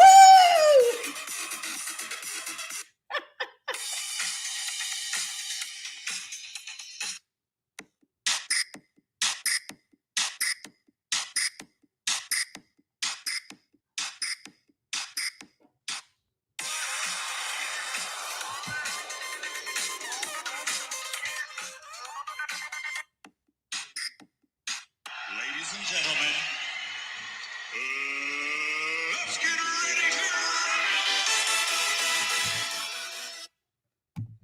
Officer get 'em. Kelly Deaver from the Boston Police Department, Officer Nicholas Barros from the Dighton Police Department, Patrick Haggerty from Somerset, Paul Mikowski from Melrose, Paul O'Keefe from Canton, Rebecca Bison from Canton, Rebecca Trayers from North. Did she say Melrose Place? Woo! We got Melrose Place. We got Nat 210. Woo, woo, woo. Yeah, go Karen Reed. Mass. Dr. Renee Stonebridge, also from the Office of the Chief Medical Examiner at Boston. Richard Green from St. Pete Beach, Florida. Richard Donatino from Canton. Robert Gilman from Hull. Ryan Nagel from Canton. Sarah Levinson from Canton. Sergeant Brian Gallerini from the Needham Police Department. Sarah Levinston. Woo! Give it up for Sarah Levinston. Yeah. ladies and gentlemen, let's get ready to Sarah, that son of a bitch. She ain't gonna smile for nothing. All right. I don't even think she smiles after she gets off. Sergeant Sean Good from the Canton Police Department. Sergeant Paul Giampetro, I'm sorry, from the Canton Police Department. Sergeant Yuri Buchanan from the Massachusetts State Police.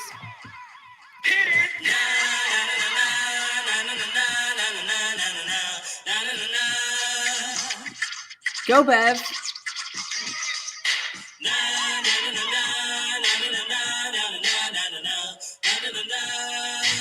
Shannon Burgess from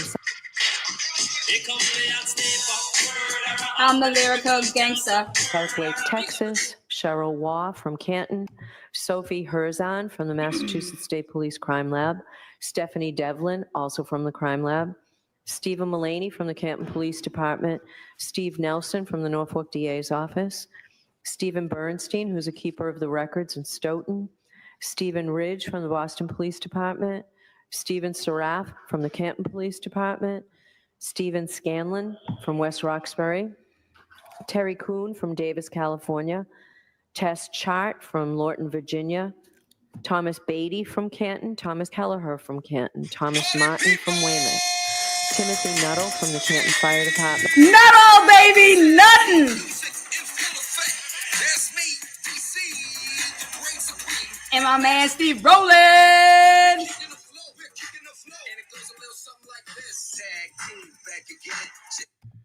Nuttall. Tristan Morris from Woo! Easton. The following are Massachusetts State Troopers.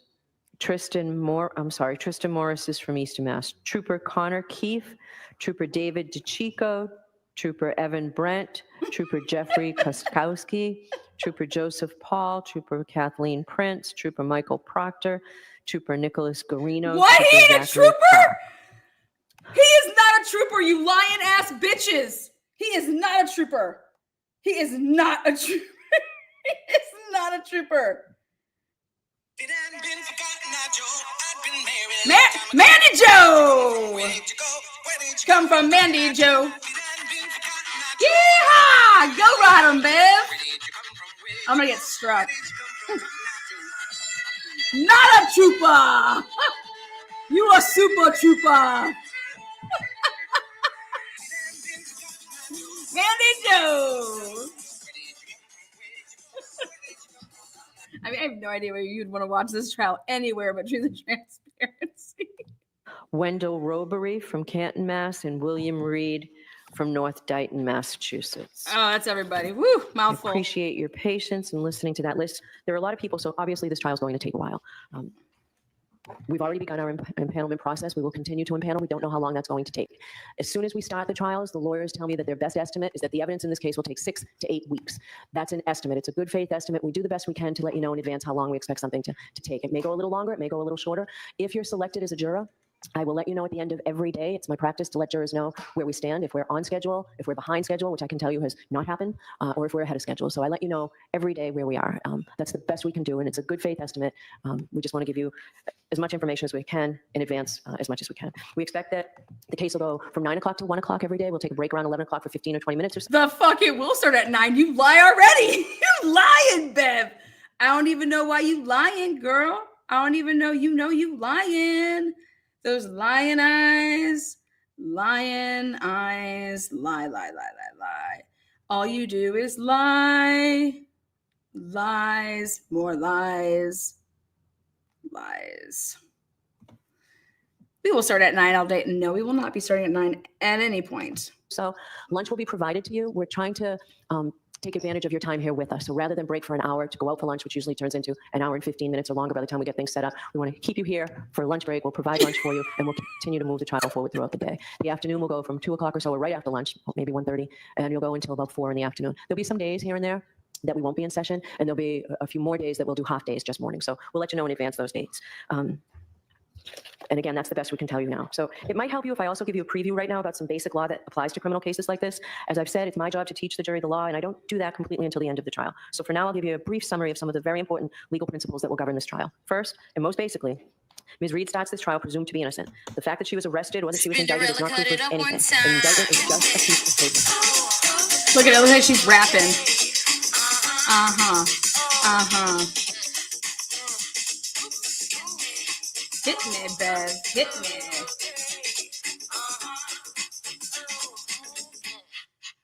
Let's talk about sex, baby. Let's talk about you and me. Let's talk about all of the things. Until the jury make your determination after you listen and consider all of the evidence. Another important principle of law is that the defendant has an absolute right not to testify, since the entire burden of proof in this case is on the Commonwealth to prove that she is guilty. Under our system of law, a defendant has a perfect right to say to the government, "You accuse me, now you prove it," and prove it beyond a reasonable doubt and to a moral certainty. You do not have to say a word. A defendant's decision whether or not to testify has nothing to do with the question of whether she is guilty or not. The jury must not consider it in any. You guys, I'm dead, little Bev. Fucking dead, little Bev. Oh, shit. Little Bev. now. I just fell out of my chair, little Bev. Oh shit. Not little Bev. Anyway, or even discuss it in their deliberations. Jurors in a criminal case must determine whether the Commonwealth has proved its case against the defendant beyond a reasonable doubt based solely on the testimony of the witnesses and the exhibits. Now that brings me to reasonable doubt. What is proof beyond a reasonable doubt? The term is often used and probably pretty well understood, but it is not easily defined. Proof beyond a reasonable doubt does not mean proof beyond all possible doubt, for everything in the lives of human beings is open to some possible or imaginary doubt. A charge is proved beyond a reasonable doubt if, after you have compared and considered all of the evidence, you have in your minds an abiding conviction to a moral certainty that the charge is true. When we refer to moral certainty, we mean the highest degree of certainty possible in matters relating to human affairs, based solely on the evidence that has been put before you in the case. I have told you that every person is presumed to be innocent unless and until he or she is proved guilty, and that the burden of proof is on the Commonwealth. If you evaluate all the evidence and you still have a reasonable doubt remaining, the defendant is entitled to the benefit of that doubt and must be acquitted. It is not enough for the Commonwealth to establish a probability, even a strong probability, that the defendant is more likely to be guilty than not guilty. That is not enough. Instead, the evidence must convince you of the defendant's system of justice, regardless of their race, national origin, religion, age, ability, gender, sexual orientation, education, income level, or any other personal characteristic. You have agreed to be fair, and I'm sure that you... Did she just say sex? Yeah, she did.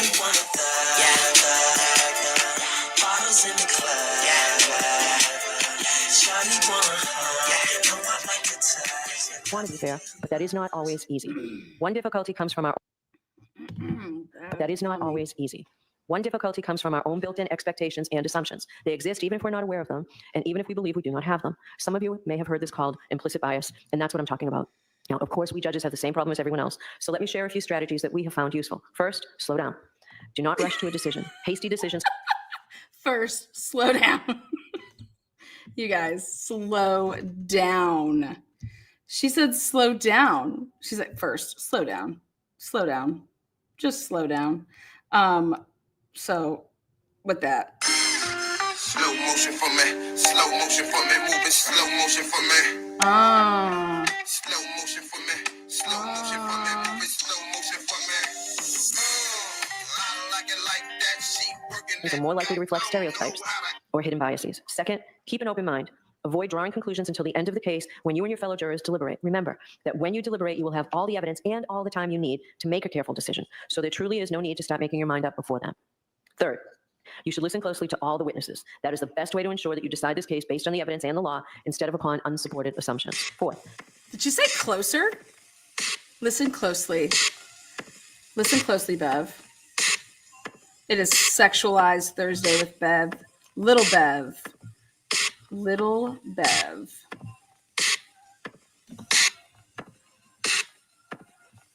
I don't know how to act. Your buffer zone violates me. Help me. As you listen to the testimony about the people involved in the case, consider them as individuals rather than as members of a particular group. And finally, I might ask myself, would I view the evidence differently if the people were from different groups, such as different racial, ethnic, or gender identity groups? At the end of the case, I will remind you of these strategies and ask you to focus on the evidence instead of any unsupported assumptions you may have. All we ask is that you, individually and as a group, do your best to resolve this case based upon the evidence and the law without sympathy, bias, or prejudice to the best of your ability as human beings. Now, I know that some of this may be confusing, and perhaps all of it's confusing at this early stage of the case. You'll certainly be in a better position to understand this at the end of the case when you have heard the evidence and I can explain the law in detail. So don't be worried if you didn't catch everything I've said. Why am I... Also, don't be worried, guys. Everybody in this case is drunk, but when they get knocked down, as you will see, they just get right back up.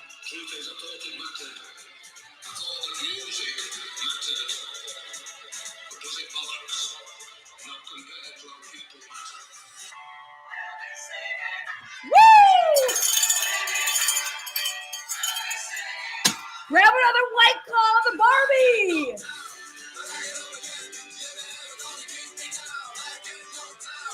Am I telling you these things now? Because we need to know if you are able to follow the law in this case. You don't necessarily have to agree with the law, but all jurors will have to apply the law as I describe it. So, for jury selection, it is important to know if any of you might have some doubts whether you can accept and follow these legal principles. So go ahead and take those cards out because I'm going to start asking you those questions. But Before we begin, I understand that sometimes jurors do not fill out the juror questionnaires completely. Sometimes we're in a rush to get those forms back in, or sometimes we think that maybe our experience doesn't apply to the question that's asked. So when you come up to sidebar, if we see that something's missing, sometimes people forget to put in a work experience. Many times people forget to put in their age, and we do ask about that. We need that for purposes of this impanelment. But sometimes people forget to put in People forget to put their age, they don't want to talk about that. and whether they were a witness in a case that was in court, a defendant, another litigant. So if there's anything that's missing, we'll ask you. But if you know that you didn't put something on there, please let us know at sidebar. All right, so if your answer is yes to any question that I ask, please raise your hand until the court officer reads your number. Do any of you folks or close personal friend or family member know, or have you had any prior dealings with any of the witnesses whose names you heard? Juror number 343, 360, 347, 339, Ms. Clerk, please scratch 360. Thank you. Juror number 348, juror number 344, juror number 333, juror number 310, juror number 355, juror number 332, juror number 323, and juror number 312. Okay, thank you. Do any of you folks or close personal friend or family member know, or have you had any prior dealings with the lawyers in this case or the Norfolk County DA's office? Juror number 326, juror number 328. Thank you. Do any of you folks or close personal friend or family member have any financial or other personal interest whatsoever in this case or its outcome? I see no affirmative responses. Please raise your hand if you have seen, heard, or talked about this case. Juror number 319, juror number 317, 352, 353, 311, 343, 360, 347, 354, 324, 328, 322, 326, 339. Juror number 330, juror number 357, juror number 321, juror number 333, juror number 351, juror number 344, juror number 348, juror number 361, juror number 341, juror number 310, juror number 340, juror number 334, juror number 338, juror number 355, juror number 332, juror number 349, juror number 325, juror number 323, juror number 337, juror number 350, juror number 312, and juror number 359. That's juror 329. All right, thank you very much. Could you please raise your hand if you have expressed or formed any opinion with respect to this case? Juror number 319, 353, 311, 343, 347, 354, 322, 326, 339. Juror number 330, juror number 333, juror number 344, juror number 348, juror number 361, juror number 341, juror number 310, juror number 334, juror number 320, juror number 312, juror number 350, and juror number 325. Thank you. Are any of you aware of any bias or prejudice that you may have in regard to this case or in favor of or against either of the parties? Please raise your hand. Juror number 326, 328, 354, 319. Thank you. Do any of you folks have any difficulty hearing or any problem with understanding the English language or any physical or mental condition or any religious or philosophical beliefs that would interfere with your ability to hear the evidence in this case, to understand the evidence, to concentrate during the trial, or to deliberate for the purpose of reaching a verdict? Could you please raise your hand if you do? Juror number 344, juror number 321, juror number 325, and juror number 342. Thank you. Number 360, 324. Thank you. Please raise your hand if you think you will have any difficulty following the important constitutional concepts that I've described to you. First, that the Commonwealth has the entire burden of proof in this case. Second, that that burden of proof is proof beyond a reasonable doubt and to a moral certainty. And third, that the defendant is presumed innocent and does not have to do a thing other than sit in that chair for the trial. Would anybody have any difficulty applying those very important constitutional principles? If so, please raise your hand. I see no affirmative responses.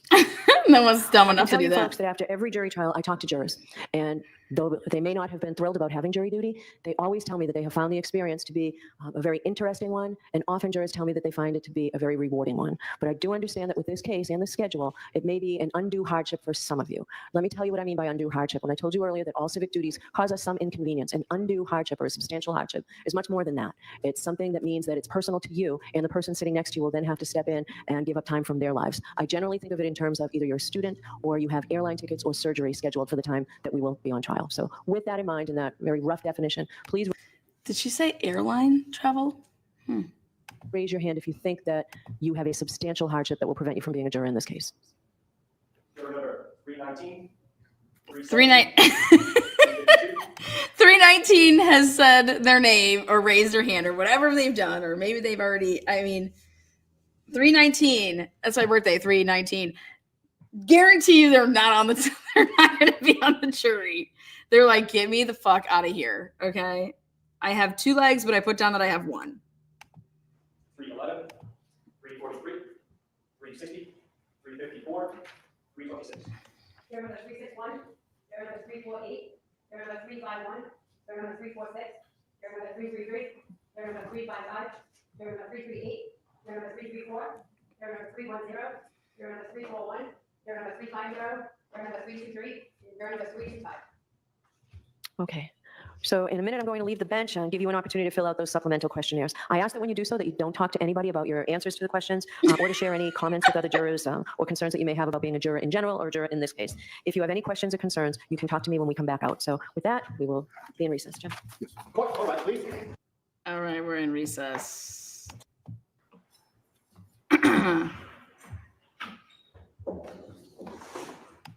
All right, so they're in recess right now. Woo-wee! That means Lana goes out and plays. Let me know when they come back. They got to fill out the rest of that shit. I want to bring our attention on over to the Canton audit. Let's talk about it, right? Is that right?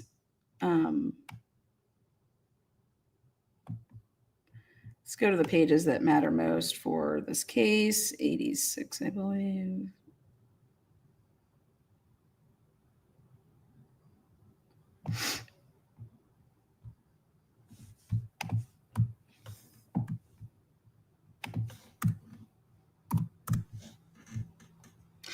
Officer personal use vehicle. Maybe I'm on the wrong one.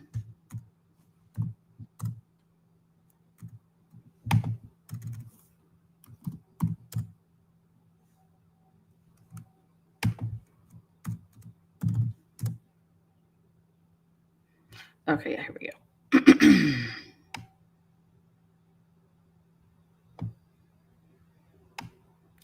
They did a timeline. Can you believe it?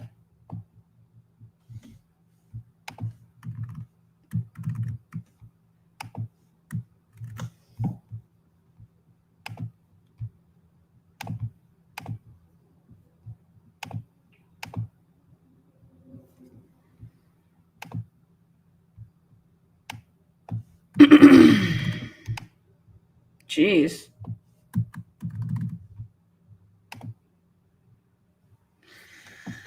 I want to show you guys something special. Oh, fuck it. Hold on. I'll just do it a different way.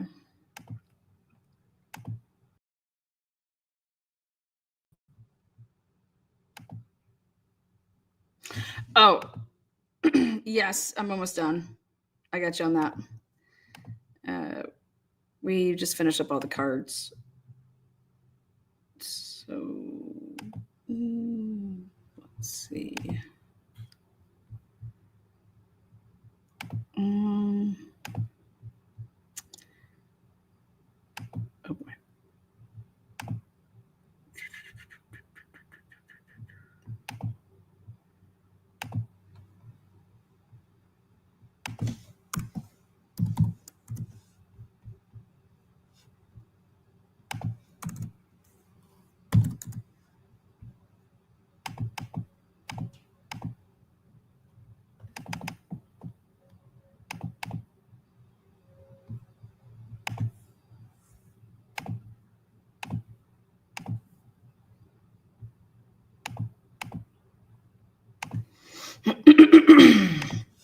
Okay, this is the Canton audit. Canton audit. Real quick, as requested by the Canton Police Audit Committee and Canton Town residents, the audit team reviewed the initial police response. Crime scene investigative actions, police reports, evidence collection, and evidence documentation. There you go. Look at that beautiful picture. Photo taken on February 2nd. We've always wondered when this was taken. All right. So that was one of the things for me is when was this picture taken? And so mark that down as something that you learned through the audit, which is this was taken on February 2nd, 2022. So something new. There's always, you know, I'm going to trust them here. 504, Carrie Roberts called the Canton Police Department. We knew that. 604, Norwood PD, Canton PD received a 911 call. Now, she said there was a guy unresponsive, and then she named him. Can I really play that like that? Is it going to let me? What's the quality? Oh, they're going to make me do that. Hold on. Just kidding. I'm not going to do it. A guy named Bob. Fuck, that's not what I want to do. God bless it. Don't mind me cussing over here. Storm. Oh boy. You ship back.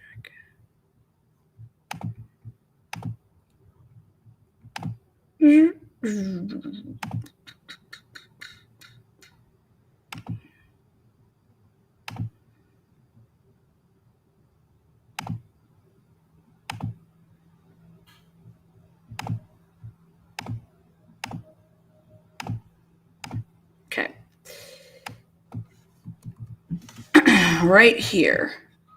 Miss McCabe's call was passed over to Canton Fire Rescue Emergency Medical, wherein Miss McCabe stated she thinks Mr. O'Keefe, passed away. Did anybody catch that?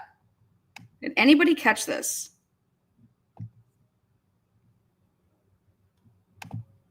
Did anybody catch that part? Come on, McCabe fingers. Miss McCabe stated she thinks Mr. O'Keefe, passed away.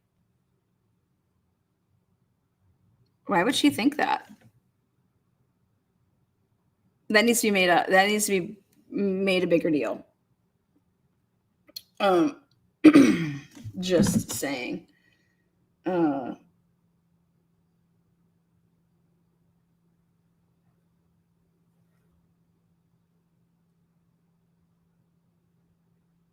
Breaking news out of Idaho.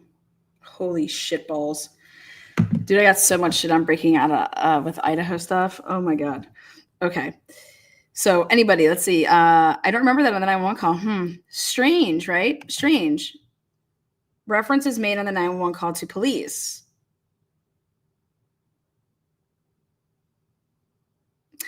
I always wondered, did she get transferred over? So Miss McCabe's call was passed over to Canton Fire Rescue Emergency Medical Services, EMS, wherein Miss McCabe stated she thinks Mr. O'Keefe, passed away.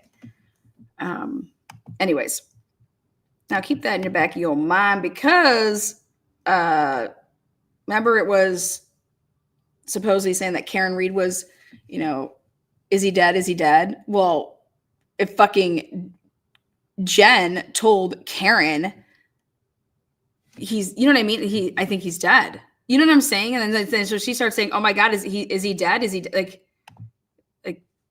come on." That's what I would be saying. Sergeant Good dispatches Officer Sheriff and Mulaney. Now 604. Sergeant Good notifies Sergeant Link and Lieutenant Gallagher. 609, Canton PD Officer Seraph arrives at 34 Fairview, observes Miss McCabe, Karen Reed, and Carrie Roberts, who were over the body of John O'Keefe, performing CPR. Well, we know that Miss McCabe was not. They reported he was not breathing. Officer Seraph noted that Mr. O'Keefe was bleeding. Officers from Canton Fire took over. 612, because then I was comparing this to her steps. Canton PD Officer Mulaney arrived and observed a female conducting CPR on John O'Keefe. Officer Mulaney reported he arrived in concert with fire rescue personnel and assisted them with placing John in the rescue. Officer Mulaney reported Miss Reed was hysterical and made statements such as, "Is he dead?" And "That's my boyfriend." Yeah, is he dead? Because guess who just told her he was dead? None other than Sugar Tits Jen McCabe. I would be using this audit to my advantage here with this. I think she thinks he's passed away. Dude, come on. So then she would tell Jen that. I mean, Karen that. Jen would tell Karen that. Now, Officer Mulaney reported that Good told Roberts to take Reed home. They're putting this all at a 612 at 612. Officer Mulaney reported. Now, it's interesting that they're saying that Officer Mulaney reported this, that Reed's father called Canton PD and reported Karen Reed was suicidal, and Good ordered Miss Roberts to return to the scene with Miss Reed in it. Why are they putting this all at 612? Okay. Interesting that the audit team is saying that. Officer Mulaney is on scene. So how would he know anything about Reed's father calling the Canton PD and reporting this? I want this to come out in trial too.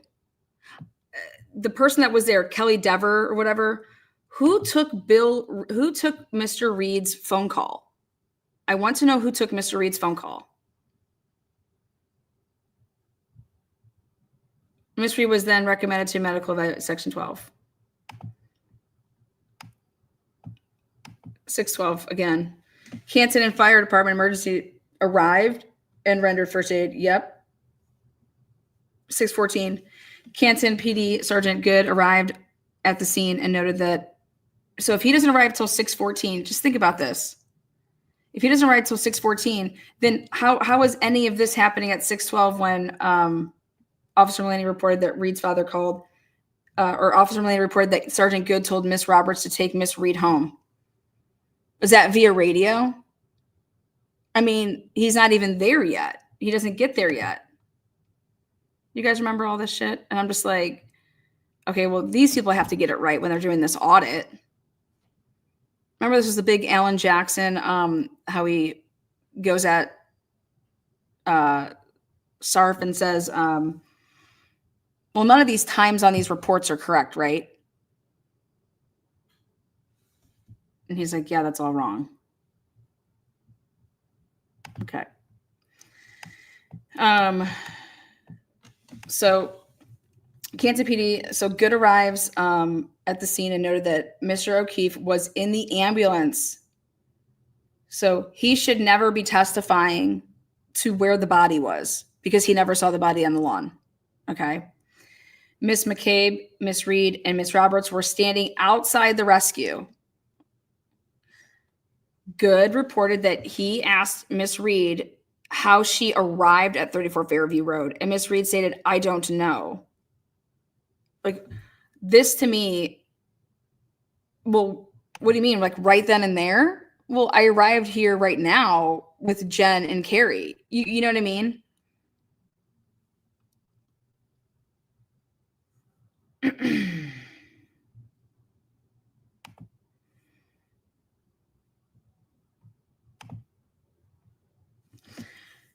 Sergeant Good then reported that Miss Reed was yelling and was acting hysterical, stating, "Is he dead?"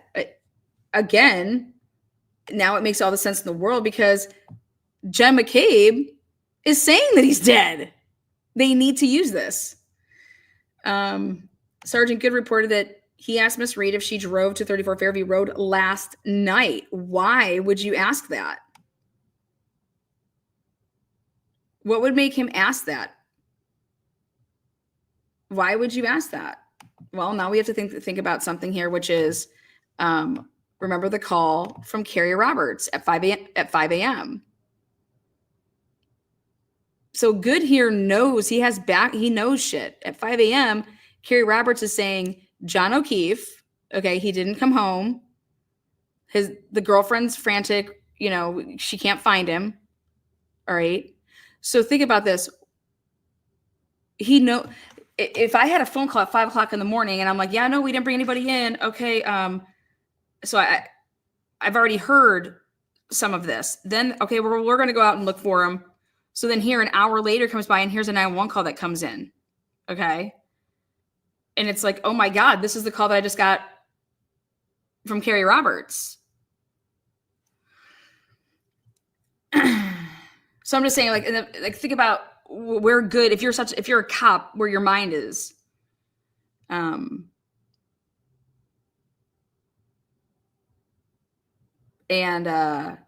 Good reported that he asked Miss Reed if she drove to 34 Fairview Road last night, and she replied, I think so. And I can't remember.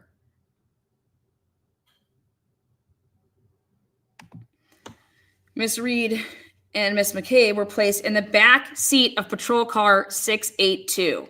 Boom. Now, Lana, where's all your work? Is that line up with her Jen's shit? And so here I'll print this again.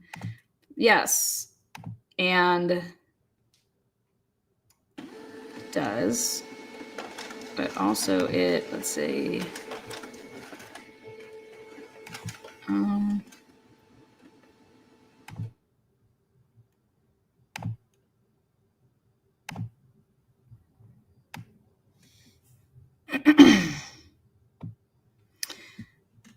(6:12 and 58 seconds to 6:17 and 50 seconds. Then at 6:17 and 50 seconds, she goes into the cruiser.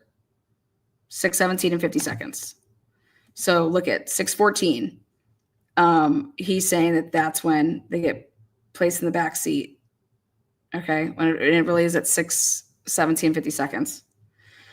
On scene, Miss McKay provided Good with a timeline of events leading up to the discovery of John O'Keefe, which makes sense that if he put Karen in the back at 6:14, then he puts McCabe in the back at 6:17, and then she goes back to sit there at 6:17 and 50 seconds.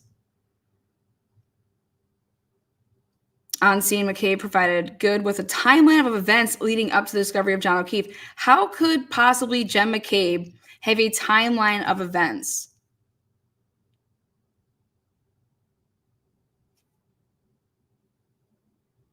Because she shouldn't know anything. All she can say is, I got a phone call from Karen and John wasn't home. And we know that this was really quick, you guys. Like, it had to be we don't even know. Honestly, I would say right now that this didn't even happen, to be honest. Like, it was so quick because she's sitting in the backseat of the car by 6:17 and 50 seconds. Now, it's funny that they say now it's 6:24. At 6:24, based on Jen's data, at 6:24, at 6:26 and 20 seconds, Jen begins to take her first steps at 6:26 and 20 seconds. So she's sitting in a cop car from 6:17 and 50 seconds to 6:26 and 20 seconds. And that's where I show that the phone, though, starts moving at 6:19 and 7 seconds to 6:26 and 28 seconds. So let's see what they say happens at 6:24. Oh, Detective Lank arrived at the scene and took command.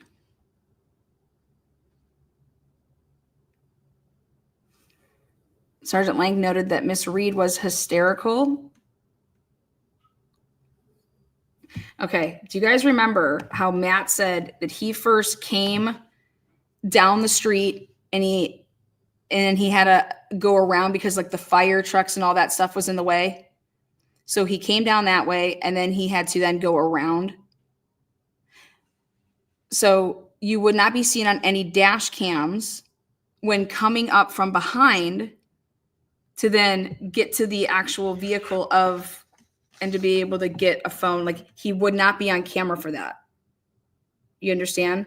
So if he's on camera for the first time at 6:38, that's him that's after he already would have come down Fairview, been behind the fire trucks, been behind the, parks his vehicle, off to the side, gets out, walks up from behind. And so he testifies to this. He testifies that when he first comes down, he went in that way and then realized that he couldn't get through. So then he backs out and then goes around to come in the other way. So Matt McCabe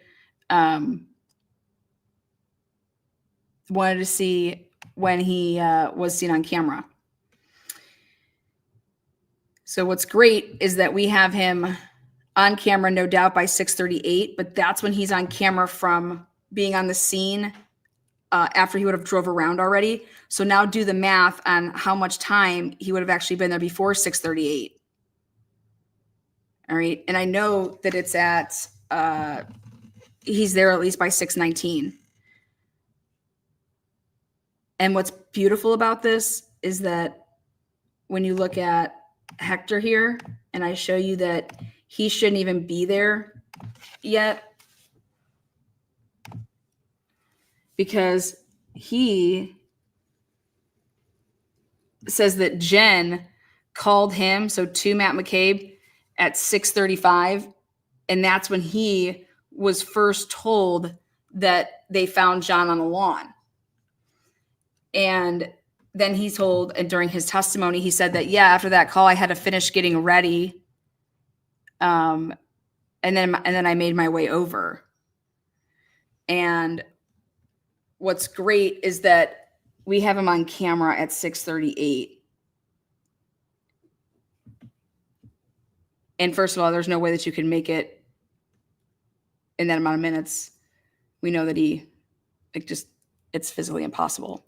He was already there and he had been there. And this is going to show even more so with what I've been saying, is that at 6:19, he takes that phone from Jen and he comes up the back way and grabs that phone from her because he parked his vehicle, walks up, oh my God, what's going on?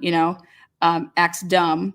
And then he's like, oh my God, I left my phone in my truck, or here, let me use your phone really quick. And then fucking takes the phone and then begins to do his two Google searches and calls Brian's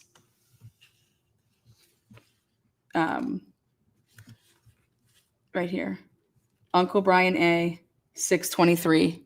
That's Matt. Then he does the house long to die, two Google searches. Then he takes the phone, walks, gets in his vehicle, goes and drives around, okay, parks on the other side by where the driveway is to go into 34 Fairview, pulls up like this on the side. And he wanted to see all those dash cams to make sure that he wasn't on any of them. It's absolutely, this audit is proving everything I've been saying.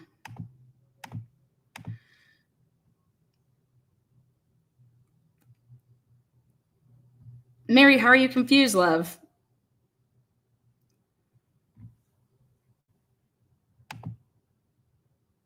I don't want you to be confused.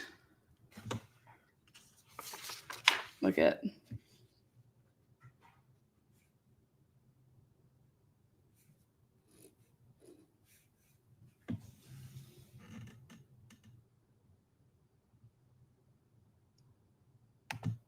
I'm not confused. Okay. Because I was about to say, look at Mary. This is what he did. This is, Fairview. Here's the crest coming in that way. And this is, Chapman. And so the first time he comes down and he has to park right here because he got all the fire, ambulance, police. So he has to stop behind that. Then he gets out of his vehicle, finds Jen. She's in the back of so he goes to that cruiser. Oh my God, what's going on? John, What? Okay. can you call Brian? And then you got to call Brian. Oh, my phone's in the car. Let me have your phone. So then he takes the phone, steps away, and then starts doing his shit. Then he keeps trickling, gets back in his vehicle, comes, makes a 3-point turn to go back around like this.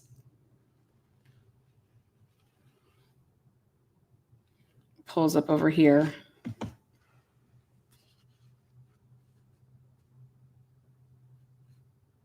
And then he's seen on the camera by the time of 6:38. But he does this at 6:19 and 50 seconds. And what's great is that at 6:30, so he's the 6:23 call to Brian. He does the Googling, and then he calls himself from her phone. Because then he says, when he takes the stand, he says, when they say, well, how did you find out about John O'Keefe? My wife called me. When she called me, then I had to finish getting ready. So that's this call. I had to finish getting ready, and then I headed over there. Well, we know that he's there at 6:38. And so I'm proving that these are all fake calls because he called himself like a fucking idiot from her phone. And why would you be doing any of that? Now, when I go back to show this, ooh,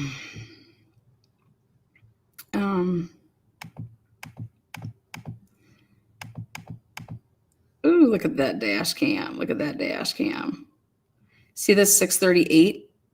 Remember how I told you that you could see somebody back over there? That's just great. Sergeant Lang contacted MSP. They said that that's where Trooper Proctor, who was briefed on the situation, at 6:38, while Canton PD officers were at the scene, they reported that they heard Miss Reed making statements such as, is he going to die? And is he dead?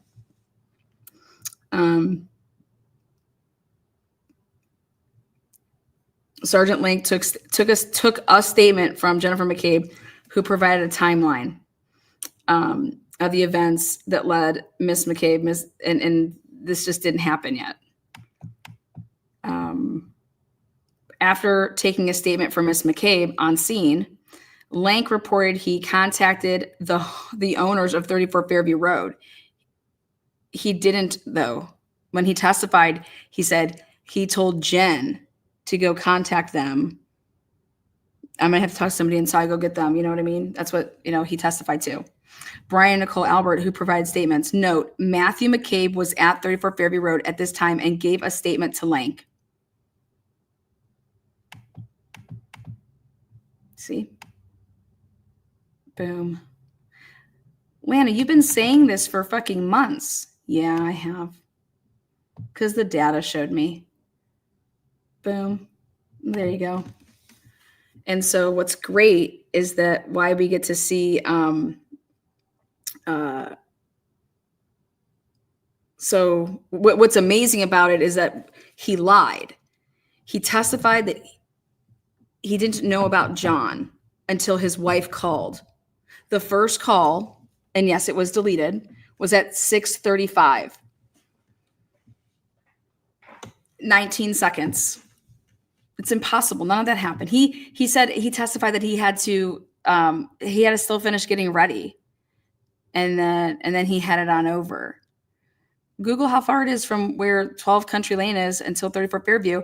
And it's, well, if they want to talk about weather, it's at least 10-minute drive. That dang data just never stops talking. So here you have Matt McCabe by the balls, but what more importantly you have is, what has Lana also been saying? Well, Matt McCabe was there way earlier than even 6:38, okay? Because he had to lie about all of that. Then he calls himself, all right? But more importantly, when he has the phone, because Jen's in the back of the cop cruiser without her cell phone because the cell phone's moving and she's not, which is this print.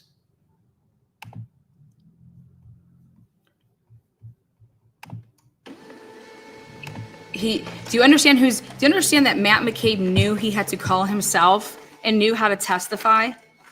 You understand that? Like, so who's doing all of this? Matt McCabe. Look at this. Matt McCabe's doing this all. Matt McCabe is your daddy. Literally. There you go. They get put back into the cop cruiser at 6:17 and 50 seconds. Then she's sitting in the back. This is her watch. She's sitting in the back of the cop cruiser, just like the audit says. Okay. And it says, at 6:14. Well, actually, it's 6:17 and 50 seconds. And she stays in the back of the cop cruiser until 6:26 and 20 seconds. But during the time that she's with her watch, because this is so accurate, during the time that she's not moving at all, you can see during this time frame, 28 steps are taken. And it begins at 6:19 and 7 seconds. And it can't be her. And so she passes her phone off to her husband because he walks up to the window of the door or whatever when she's sitting in the cop car in the back seat. And Jen, during this conversation, here, call Brian. I don't know where he's at. Oh, well, I don't have my phone. Here, use my phone. It's in there. He needs to get, he had to say something about not having his phone. He needed to get his wifey Pooh's phone. And so he takes it while she's still sitting. He takes it, okay, walks away. And what happens in this case during this time period? And what happens during this time period in this case is the call to Brian Albert at 6:23. But before that, so there's that. But before that, you have the house long to die and the cold to Google searches, because he has to get that on there. And so he's planting it all and going to tell his wife exactly how to do this. That's when her heart rate blows out of the gasket, out of the water. Then he calls himself from her phone. Okay. And he testifies that this is the first time that he even knew about John. And then he had to get ready, finish getting ready, and then head over to the house, 34 Fairview. But now, as we know, he was already there, and we have him on camera at 6:38, and we know that it takes way longer to get there than just the 3 minutes, plus you still had to get ready. I mean, that's going to be like a 15-minute ordeal. And during that time, he has her phone. She's sitting down in the car. It's all right there. Thank you, Audit. Then, going back to the audit. Oh, another thing that is the cherry on top is when she goes inside, she, meaning Jennifer McCabe, goes inside.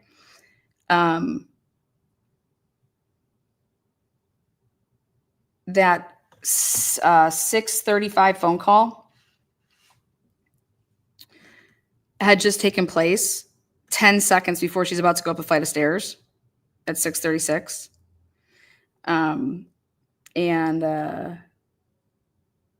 Or it's at 6:34 and it was just after the Brian call. Either way, it's 10 seconds after that. And so if she would have had her phone on her, right? I'm sorry, it is the Matt call. If she would have actually been the caller of that and had her phone on her, when her watch goes up a flight of stairs, her phone would have went up a flight of stairs, and it doesn't. Only the watch goes up a flight of stairs to go into her sister's bedroom. Now, I don't even believe that that's where everybody was, or if everybody's thinking that the stuff happened downstairs in the basement, then if she goes down to the basement, it's not going to register a flight of stairs until you actually come up. But at the end of the day, her phone would have went with her if she in fact had it, and she doesn't have it. And she just had made a call supposedly And that's how you realize that, oh my God, fatty fucking Maddie has her motherfucking phone. Well, yeah, if they don't, then they're idiots. That's Kim. This is clear as day. And that's what they do in these murder cases. So I'm predicting that they're going to be doing that through their expert. So then looking at this audit, you go to the next page, and at 9 a.m., so look at this. So this audit doesn't report anything from 6:38 to 9. You want to know why? Because there's nothing in the police reports. But there's a hell of a lot of shit that goes on between 6:38 and 9. But at 9 o'clock, Lank was contacted at Canton Police Department by Miss McCabe, who requested that he return to 34 Fairview.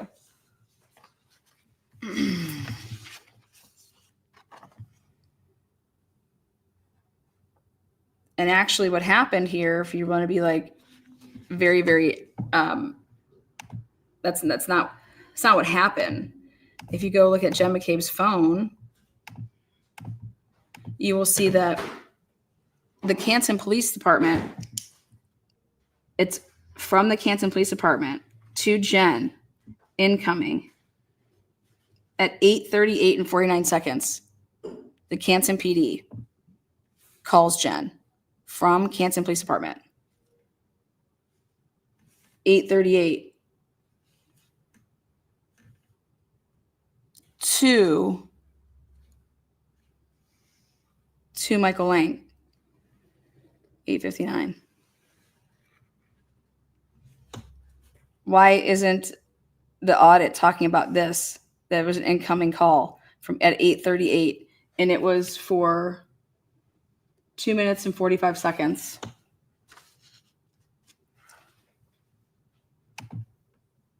Why did the Canton Police call Jen McCabe? So when they say that they got called back over there because of Jen McCabe, I don't know. I struggle with that, is why this isn't being busted up, because that's not what happened. What happened is that the Canton Police Department, somebody from Canton Police Department calls Jen McCabe's cell phone at 8:38 and 49 seconds. And that's somebody, in my opinion, it would make sense that it would be Sergeant Lank, that he was the one that called, and then he gave her here's my cell phone. And then that's how she had the number, not because Julie had it or some shit like that. Fuck out of here. Incoming from Canton, yes. I just showed the records on the screen. Incoming. So at 8:38 and 49 seconds, the Canton Police Department phone number calls Jen McCabe. And then she calls Michael Lank at, so, and then going back to this lovely timeline. So saying Sergeant Lank was contacted at Canton Police Department by Miss McCabe, who requested Sergeant Lank return to 34 Fairview. And what you would normally do is I'll just call Canton Police Department number if I want to talk to Lank, right? Why am I calling him on his cell phone? Sergeant Lank and Lieutenant Paul Gallagher responded to 34 Ferry Road and spoke to Miss McCabe, who advised that when Miss McCabe, Miss Roberts, and Miss Reed were driving around looking for John O'Keefe, Miss Reed stated something to the effect, She called him personally because they needed, and I personally believe that it was not, let me make sure I make this clear. This person who called Lank at 9 o'clock, in my opinion, it was not Jennifer McCabe that was actually on the phone. Okay? I believe that call had somebody like a Brian Albert on the phone. They needed Lank to come over. That's why they didn't call, what do you call it? The Canton Police Department. When Canton Police called at 8:36 or 8:38 rather, I would love to know truly what that was about. It was for 2 minutes and 45 seconds. Whatever that was about, they then needed to engage in a Okay, we need to call Lank.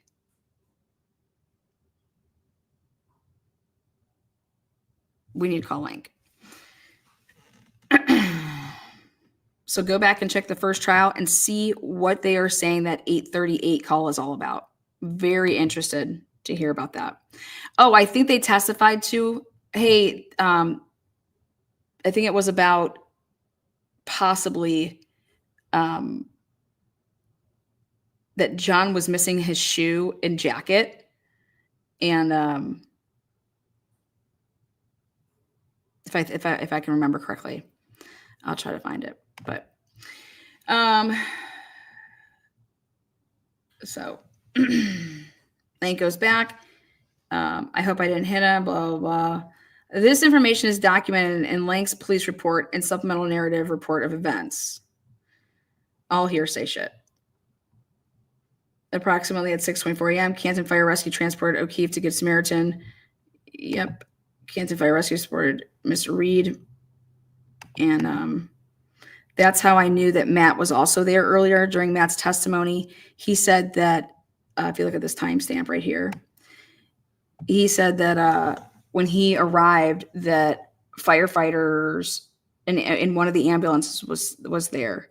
And the only way that was possible is if he was there before Karen Reed would have left to be transported. Well, Canton Fire Rescue transported Miss Reed to the hospital for evaluation after her father, and that was at 6:24. Ding, ding, ding, Lana. Oh my God, yeah, you're really showing it.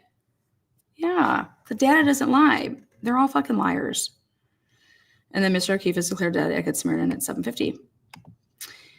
Canton PD Detective Team Sergeant Good, Lank, and Lieutenant Paul Gallagher. No, Lank notified MSP Norfolk County Investigative Unit at 6:38 a.m. who reported they were not responding to the scene. These are the only pictures that were taken, Canton PD photos of 34 Ferry Road, and the location of Mr. O'Keefe taken on January 29, 2022. This is where I was said, like, this is wild. I can tell you that let me see. See over here, this picture all the way that's over here. You have 1, 2, and then that vehicle that's pulled in, that's the vehicle that, what's his name? Matt McCabe's. That's Matt McCabe's vehicle. So 1, 2, where are all of the vehicles for the family of the 34 residents? You're going to have Nicole's, you're going to have Brian's, then you're going to have Brian Jr.'s. Okay, and then you're going to have Brian, his work vehicle. That's 4 vehicles. Where are they? This right here is a picture of like the curb, the berm. That's right where the shoe was found. That's how they like brushed it off like that. There's no shoe in this picture. The CERT team never knew though that this picture existed. So when the CERT team gets out there, it's not that the CERT people planted it, you guys. The CERT people didn't plant it. These fucking citizens did. All right. They had no idea that pictures were taken and that Canton police took these pictures. So they go out there and they plant this shit after the Canton police, leave, to include the hat, the shoe, and then thank God that this picture was taken, because then when the CERT team takes their picture, if you put them side by side, you see it's the same fucking area based on where the flagpole is. And one of them has a shoe at, 5, 6, whatever time I took that photo, like later on. But this one does not. So who put the shoe there? They need to focus on that.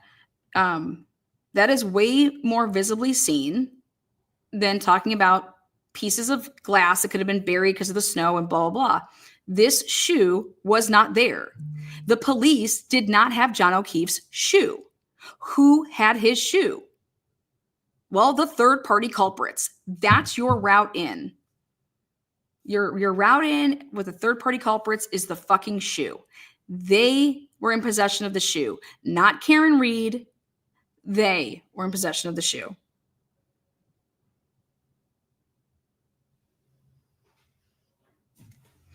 Also, there's a picture from the driveway from the opposite side. Okay, so how we're seeing it, let's see, how we see it like this. There's a picture that's taken from, so you can see like 1, 2. There's that picture that's taken. Let me back out just a tad. Like, what a stupid picture this one is in the middle. Like, what even is that? It's the picture taken at 7:42. And it's like this angle, but from the other side of the driveway where you can see Matt McCabe's vehicle. So I'm surprised that where is that for this audit? Like, why don't you have that?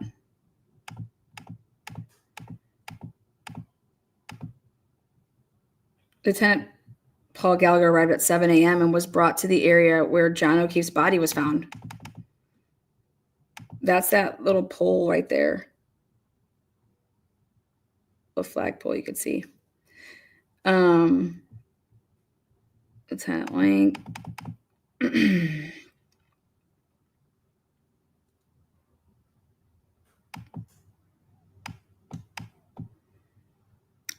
Canton PD detectives secured the blood evidence in red Solo cups and placed them in a Stop and Shop grocery bag. The drinking glass was secured in an evidence bag. Does anybody not think that that's weird? You can tell that it wasn't picked up at the same time. If you have evidence bags, why would the red Solo cups be in a Stop and Shop grocery bag, but the drinking glass was secured in an evidence bag? Does anybody not catch that? When they say that they don't have, if they were collected at the same time, then you had evidence bags.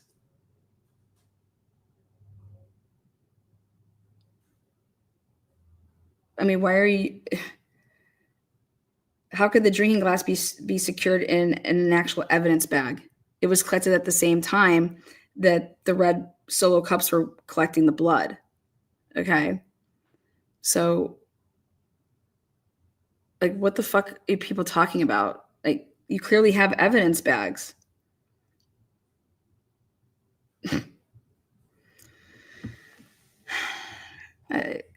Thank you. Yeah, like I said, just give me the material and I'll fucking destroy. I can only help people. I just need the material, and then I will. If you believe somebody is literally being wrongfully convicted, or that they've been wrongfully convicted, and you have a discovery, send it on my way. I will find it. The cocktail glass was turned over to the MSP crime technicians for testing on February 1st. Detective said the blood evidence was secured in a refrigerator in the evidence property room. MSP crime lab technicians took custody of the evidence on February 1st, 2022. Just absolute craziness. There's no chain of custody on any of that, by the way. Thomas Keller, Canton PD Deputy Chief of the Investigation Division, who resides across the street from 34 Ferry Road, provided the Solo cups to the detectives. Deputy Chief recused himself from the investigation because he knew the Albert family, who were the owners of the home. Canton PD detectives cleared the scene sometime after 8 a.m. That's how I know that the 748 picture, when Gallagher comes back and Link come back, that they weren't like going and leaving, because they took pictures at 7:42 and 7:48. And that's the other side of the driveway where you can just see that it's just two vehicles and McCabe's. So we're missing two vehicles of the Albert's residence. Like, this is very, very, very, very important. I believe that Brian Albert was not there with Chloe, and that's why Nicole gave Jen McCabe Brian Albert's cell phone number and said, he's not here. And Chloe's not here either, so maybe he went and took Chloe for a walk. I don't know. Like, because I'm telling you, Nicole and Jennifer McCabe were in the dark about all of this until they had that family little talk session, and everybody sat at that round table beginning at whatever time, between 6:42 a.m. and calling Lank at 9 a.m. Later in the morning, at approximately 9 a.m., Miss McCabe called Sergeant Lank, again, leaving out the fact that it's in evidence. Jennifer McCabe's phone records are in evidence, so why aren't you saying how Canton called her at 8:38? Ridiculous. And asked him to come to 2:30 for Fairview. Minutes later, Lank and Lieutenant Gallagher responded.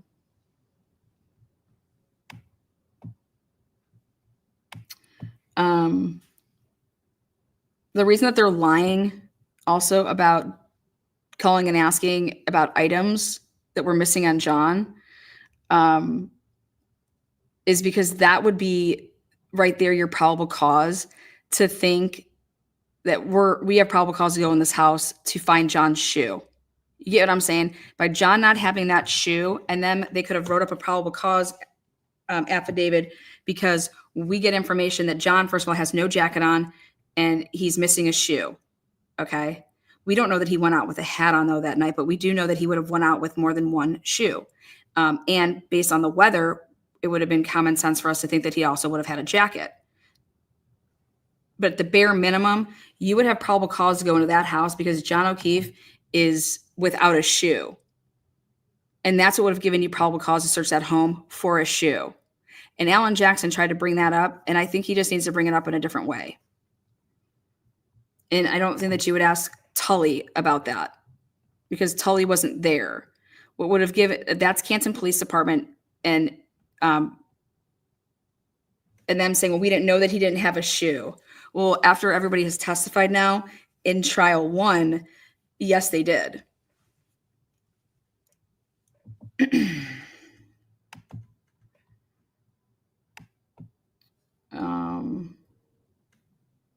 See right here, Canton Police Detective said that they did not have probable cause to obtain a search warrant and did not request permission to search the Alberts house. Ridiculous. Your dude's missing a shoe. If he got hit by a car or whatever you're talking about, his shoe would be there. Note, a search warrant infringes on an individual's Fourth Amendment rights and requires substantial evidence or witness testimony, neither of which was present in this case. That's insanity. That's not true. That's false.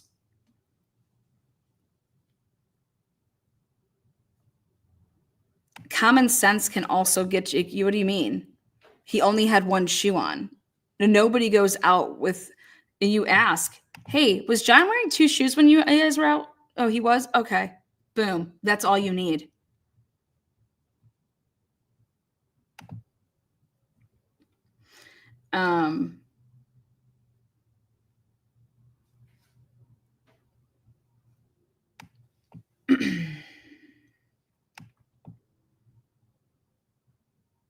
And so I would get like them saying, or that a crime had occurred inside the house.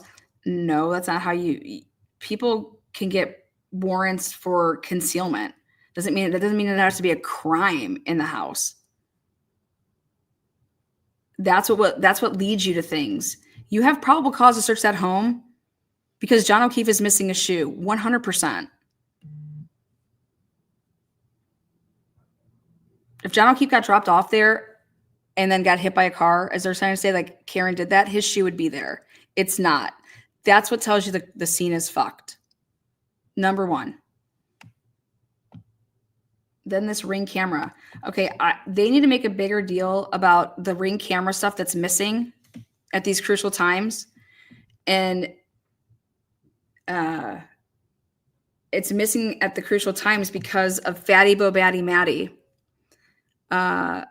Based on Jen's phone record or steps with her watch not moving, but her phone moving during the time that they're supposed to be right by this house, dropping somebody off allegedly, these Sarah Frumsters and the Julie Nagslers of the world, the phone makes 16 steps. And what it's indicative of showing to me is that somebody took 8 steps and then 8 steps back to then get into a vehicle. And that would be Fatty Bobatti Maddie. And it happened at 1:55 to 1:57. And it should not take you 2 minutes to make 16 steps. It's like somebody walked 8 steps over and was looking into something like a door window. Okay. Seeing if Karen Reed's vehicle is at John's.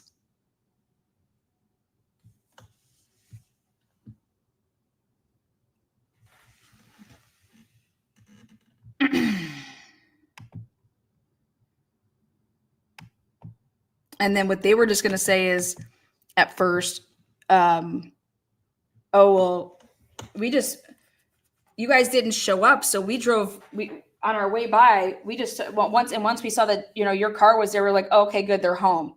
That's how they were going to like go about that. Then when all this other stuff started happening, these deletion of videos were really important. Because I believe that everything was pulled off of it and then it was fucked with, but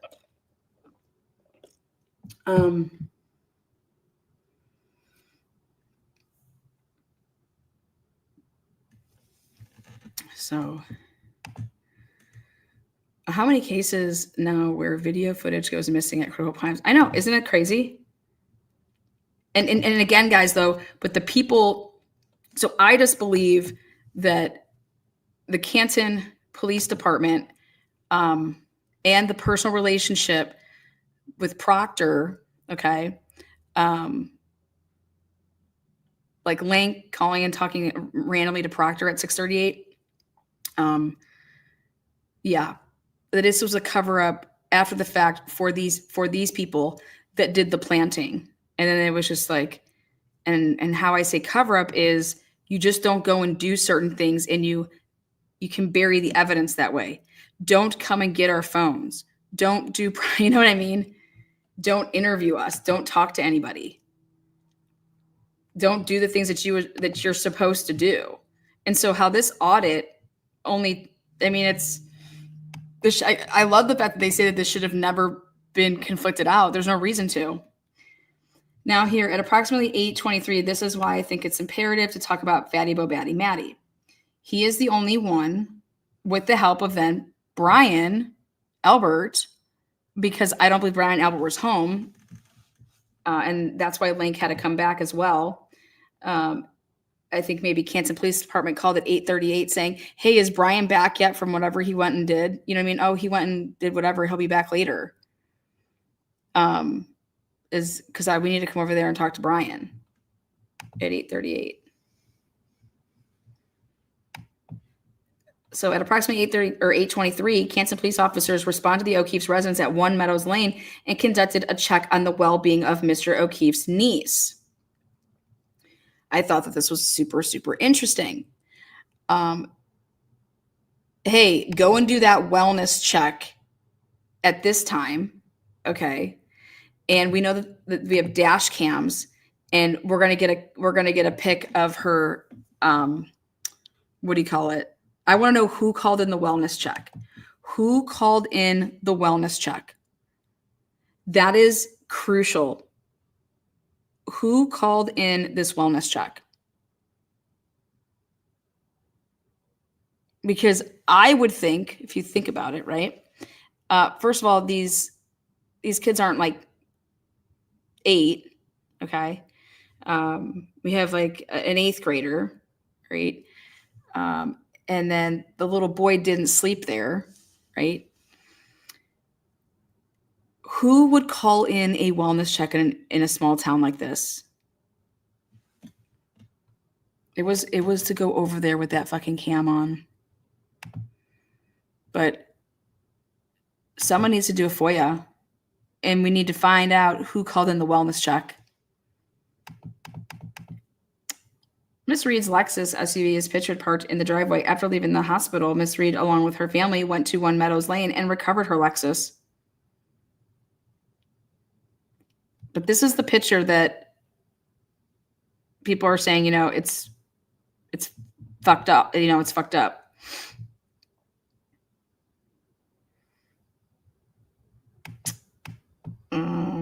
on February 2nd, 2022, thank God Barrows came in and testified that it wasn't what people think. On February 2nd, 2022, Miss Reed was arrested by Massachusetts State Police and was charged with manslaughter. On June 10th, she was rearrested. Attorneys for Miss Reed claimed that Mr. O'Keefe was assaulted and his body was later placed outside of 34 Fairview Road, Canton, Massachusetts, as part of an alleged cover-up by law enforcement. This is what I cannot believe that you can say. I think that in this audit, my answer, not biased, would be an unbiased would say, I don't have the information. I can't disprove that, and I can't prove that because of the way that Canton police did their shit. Okay. That's an unbiased. That's like the best you can give it. But to say our team has not discovered any information that would indicate that any actions by Canton police officers or detectives were a part of a conspiracy to frame any individual for the murder of Mr. O'Keefe. Well, what about cover for the individuals that did? That's not what we're talking about. Like, what a weird way to say that. Like, your investigation, what Canton Police Department did, or I should say did not do, is how we can't prove anything in this case.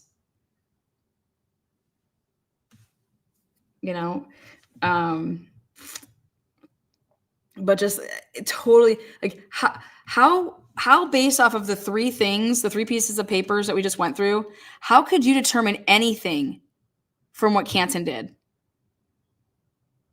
Their police reports have wrong arriving times and departure times.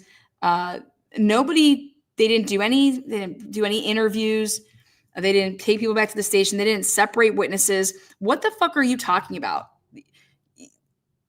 And they mention things to say like, well, this is how you should do things in the future. Get fucked. Miss Reed's trial in Stoughton District Court ended on July 1st, 2024 in a mistrial. On January 29th, this is now video files, footage, evidence of Karen Reed's Lexus.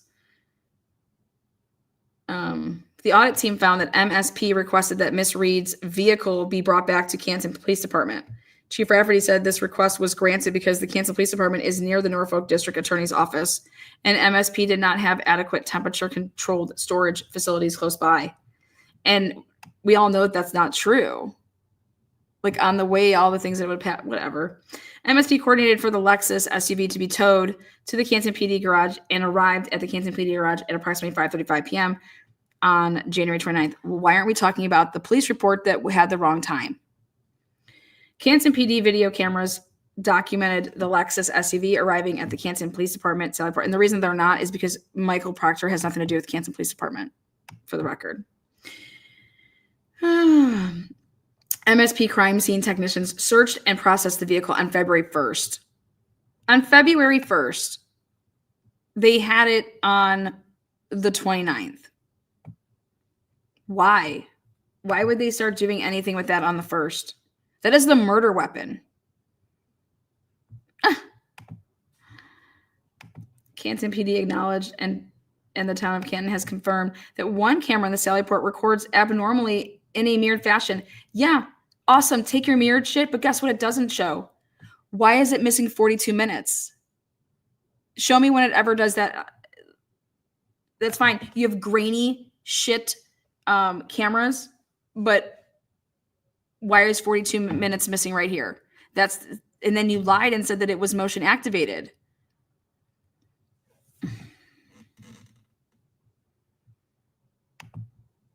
Three cameras in the town of Canton have been found to have this issue. Which ones? I would love to know.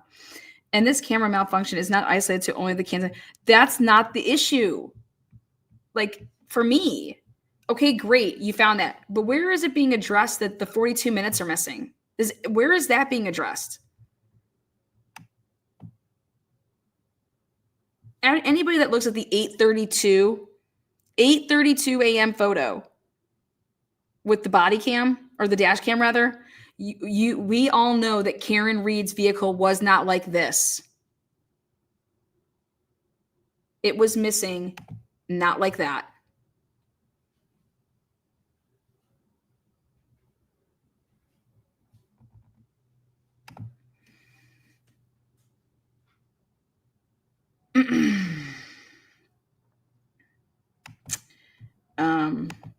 How do we know that? We'll go back up here and look at this right there. Look at that. That's not, this thing has fucking the whole damn thing off. This picture.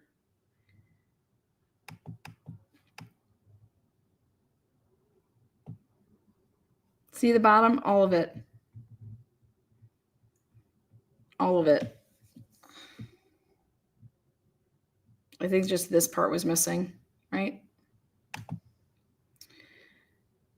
Ridiculous. Absolutely ridiculous. And you can totally tell that they don't clearly do shit with their cameras, because if they would have known that this was an issue, that it was, oh, this video is always inverted, right?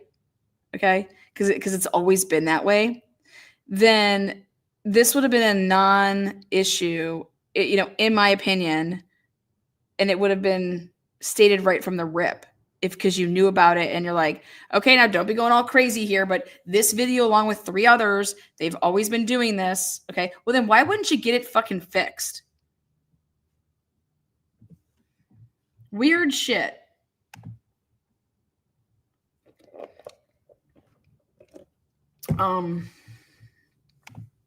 I care more about take your inverted video and shove up your fucking ass.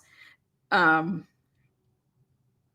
care more about the missing 42 minutes. The audit team interviewed the town of Canton and look at 28 cameras. 28 cameras are at that building. Woo-wee. That's a lot of cameras. Cameras located inside the Sally Port. Look at these. Look at these pics. Look at these. As part of the audit, a Canton police sergeant retired met with the audit team and advised he downloaded. So, oh yeah, this is another thing I want to say about this. This is why this had to come out. Anybody out there that thinks that Brennan went and did anything, okay? No. Remember how when Brennan said there was a retired officer? You know how you see how right here it says as part of the audit, a Canton PD sergeant, and then it says in parentheses retired. He didn't know the name. Brennan did not know that name yet. He saw this. He got a nice little sweet pic of this. Like he had this. I want to know when this audit was done.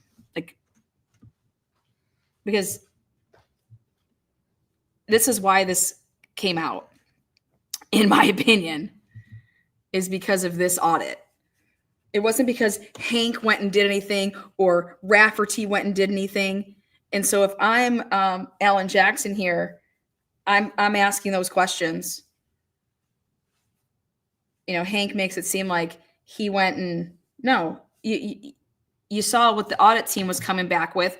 And here, as part of the audit, a Canton Police Department sergeant retired met with you. Why would that person meet with the audit team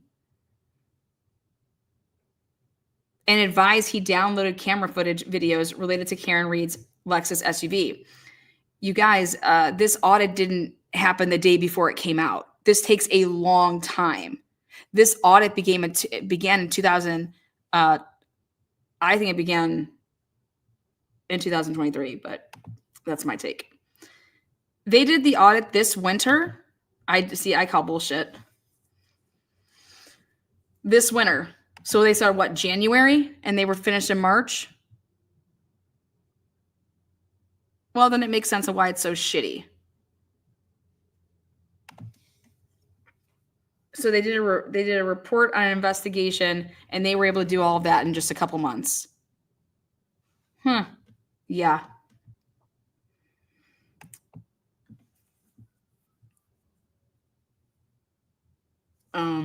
The audit team also reviewed a memorandum sent to Chief Helena Rafferty on February 27, 2025 that detailed the following in summary. Canton Police Sergeant wrote beginning of February 2022, requested a copy of the video from Canton and provided the exhibit. Canton PD downloaded video 1. In June, again, Miss Reed's being brought to the Canton Sally part, specifically the outside camera footage. The Canton PD sergeant stated he downloaded all video recordings that covered the period that Miss Reed's Lexus SUV was held at Canton PD. Note, due to the large size of the files, a Canton PD sergeant separated the files and saved them into 6-hour blocks. The outside video footage was relinquished to the custody of the MSP. In April 2024, while Miss Reed's trial was being held, Chief Rafferty directed the Canton Police Department sergeant to download additional video footage from January 29, 2022, the early morning hour footage, because it showed ATF Special Agent Brian Higgins arriving at Canton PD. The video was downloaded and turned over to the MSP. Then, wait a second. This is different. What the fuck? Wait, do you see that? That's not how it was set to. That means that it was available. Brian Higgins' shit was available for that first trial. Hank makes it seem like he didn't know that until October of 2024. This is absolutely absurd. You guys, this is going to be a field day with Chief Rafferty on the fucking stand. Because if this is true, in April of 2024, while Miss Reed's trial was being held, if Chief Rafferty directed the Canton Police Department sergeant to download additional video footage from January 29th, and they're saying, yeah, we gave it to Michael Proctor, and you're going to sit here and say, in April, you gave it to Michael Proctor, and they buried it? Because why would it be that you're giving it to Michael Proctor? Why would it be that we're turning it over to MSP? Why aren't you turning it over to the prosecutor?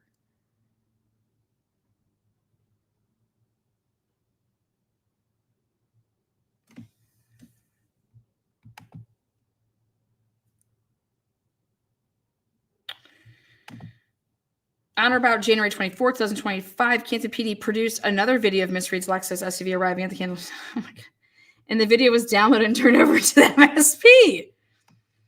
The audit team learned that the video footage files related to Miss Reed's Lexus SUV were saved in Canton PD computer database folders.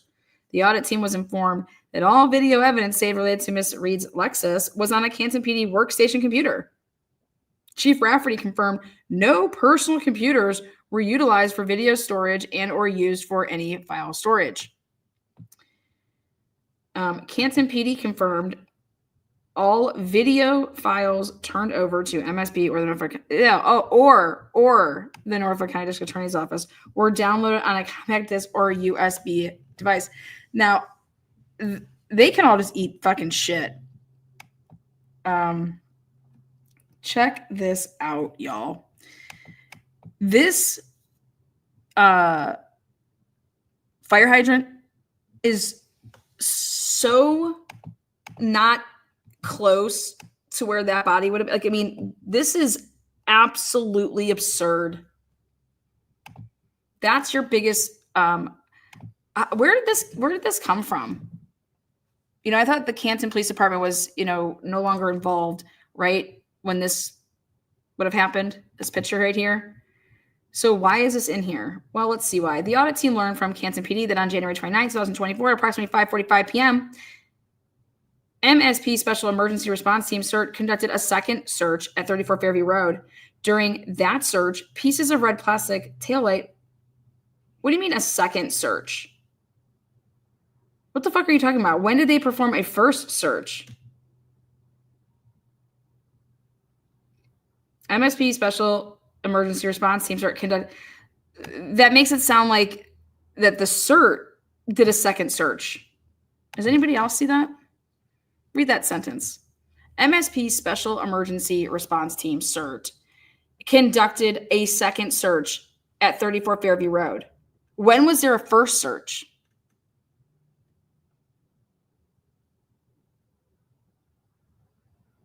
Canton Police Department's using a leaf blower? You had to win a bid to do the audit. Suck a dick bid. During that search, because they're saying, who wrote this? During that search, pieces of red plastic taillight were recovered in addition to a Nike shoe. See? Get that shoe. Over the next several days, as the snow melted, numerous taillight pieces were recovered at 34 Fairview Road by investigators informally as they traversed the area. You guys, you wouldn't leave the property until you had everything with a leaf blower. It's absurd. Approximately 45 pieces. Let's take a look. So why are they taking pictures that were, this is, okay, so hear me out. If you're going to put CERT team pictures in this report, then why aren't you using other pictures that from this case? Where's the Matt McCabe angle with his car in there that only showed there's two vehicles? Right here, but this is your nuts right here. This is proving right here where the Nike shoe is, okay? This proves your planted evidence. So you're going to sit here and tell me that these, back off of it. Why are you using this picture? Where's the one from far away? Yeah, exactly. Why'd you pick this close-up one? If you take the one that's further away a little bit, you're going to see the flagpole, and you're going to see that it's in the same spot as where Canton Police was earlier. And there's no metadata with this photo. This one right here. Where's the metadata with it? What time was that picture taken? Is there metadata with any of this shit? It's absolute crap.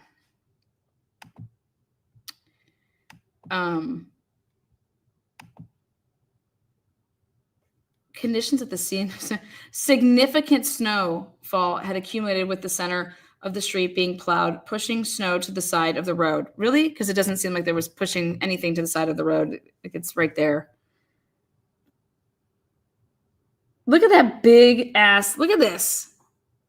Who missed that? Who would have missed that? Nobody would have missed that.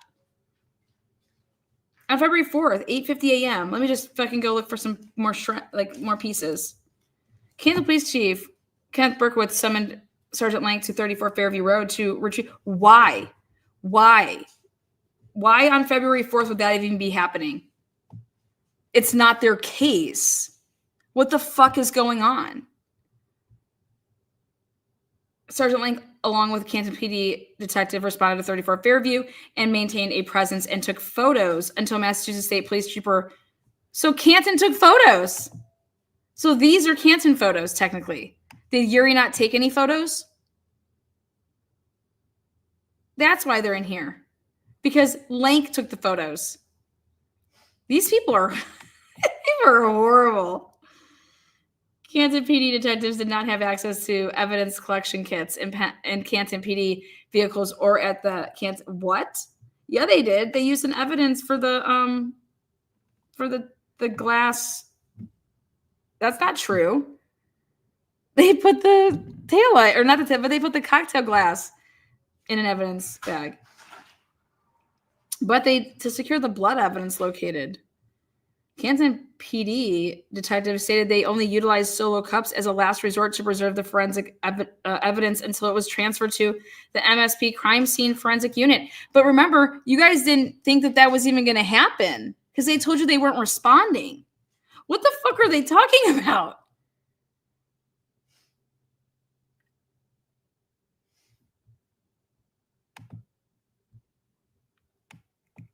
The audit team found Canton PD did not follow policy and procedures, you think, related to evidence collection and preservation.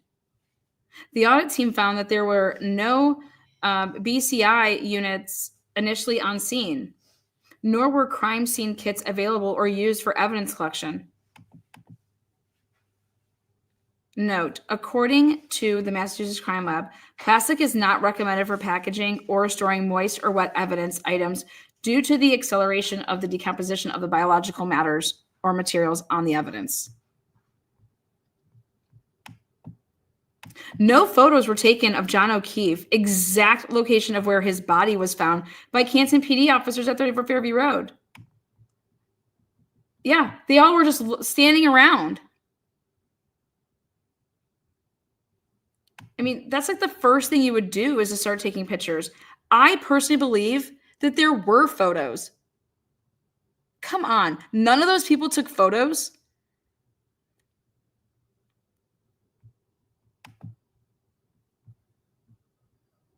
Canton PD officers use personal phones to photograph and video the evidence collection at 34 Fairview Road. This is what tells me that they would have taken pictures. To do this fucking shit. Pursuant to Canton PD policy, a digital camera or laptop computer should have been used to photograph the crime scene. Canton PD first officer on the scene should have photographed John O'Keefe where he was found before he was moved by fire rescue. Yeah, Steve, where's your fucking photos? Fat fuck. Jennifer McCabe and Carrie Roberts should have been interviewed, and the interviews should have been recorded at the Canton Police Department after Mr. O'Keefe was taken to the hospital. Both witnesses accompanied Miss Reed and drove with Miss Reed to 34 Fairview. Wait a second. Why wouldn't you do the same thing with Miss Reed? I mean, where's her name in there? Her name should be in there. Those three people should have been taken to the Canton Police Department and interviewed separately. Why wouldn't they include Karen Reed in that? I mean, that's nuts. And then if you're saying, oh, because she went to the hospital, awesome. You send a cop there. Like, that's 101. Nicole and Brian Albert should have been interviewed at Canton PD. Don't you think that, why would it just be Nicole and Brian? Like, why? Why wouldn't it also be Brian Albert Jr.? Why wouldn't it be Matt McCabe? Anybody that was at that house and at that scene when the cops were there. Because they tell you the number one thing is when citizens are lurking and they insert themselves, you need to find out what the fuck they're doing. So you question them.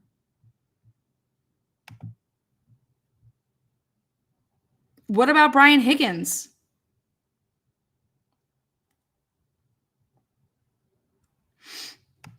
No mention of any of this shit.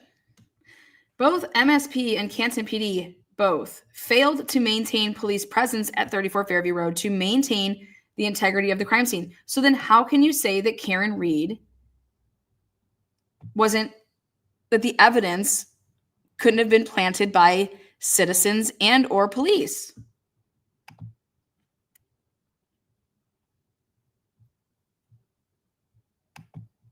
How could you come to a conclusion to say that there wasn't some conspiracy? Like, you shouldn't be saying anything about it. But that's what they paid the money for. You're going to find this, why did you even do the audit?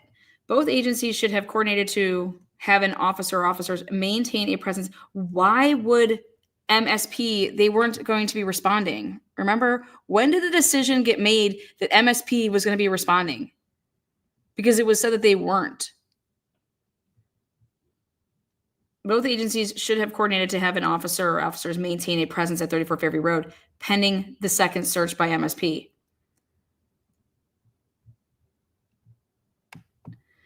The audit team found there was incomplete coordination requesting all video files in the custody of the Canton Police Department regarding the Canton PD Sallyport camera footage of Karen Reed's Lexus SUV.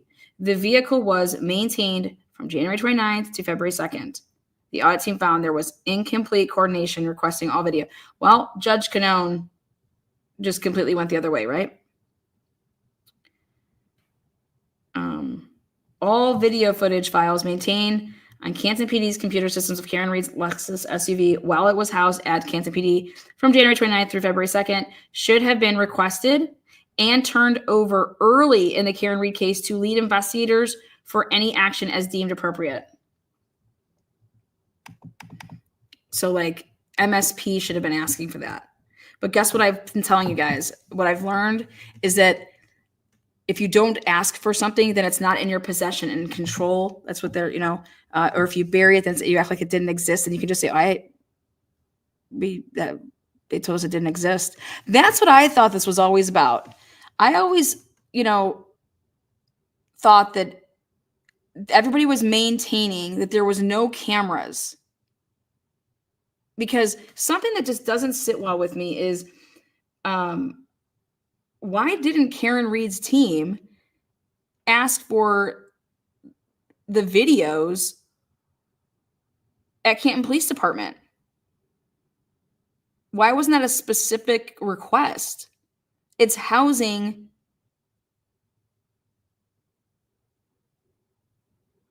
the car. If you're,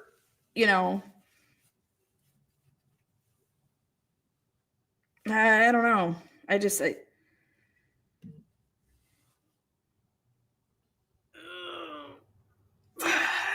that's weird.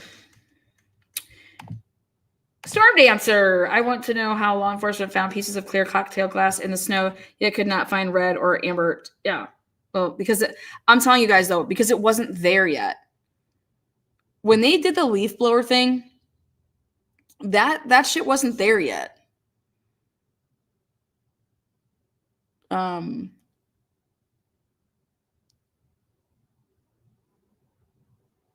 did they not find the shoe? You guys, they make it seem like the 32 inches or however many inches of snow came, that it was like that it all came at once or some shit like that. It didn't all come at once. In fact, there were hours that it didn't snow at all. These people suck dick. These people, they're just liars. It's just all lies. And I'm over here like, fuck if you think Karen Reed is innocent or guilty. Like, why can't people just, we're talking about an investigation. I don't care if you think she's innocent or guilty. I want to know, do you think that this is okay? That this investigation, there was nothing wrong here? Because if I didn't frame Karen Reed, I'd be so pissed that people were saying that I did. And I wouldn't be pissed at the people that are saying that I did. I'd be pissed off at the reason they're saying I did this is because you guys did a shitty ass fucking job. What the fuck? They wouldn't be able to say this if you did your fucking goddamn job. So how are you not like pissed off at somebody that didn't do their job? Why are we starting the chain of the dominoes at domino 5 and not domino 1? It's absurd. That's why, like, I don't give a fuck. Fine, great, awesome. Karen Reed's guilty as fuck. You still can't tell me that this is awesome. This is how you would want your child or yourself to be up against any type of crime. And this is what you're up against.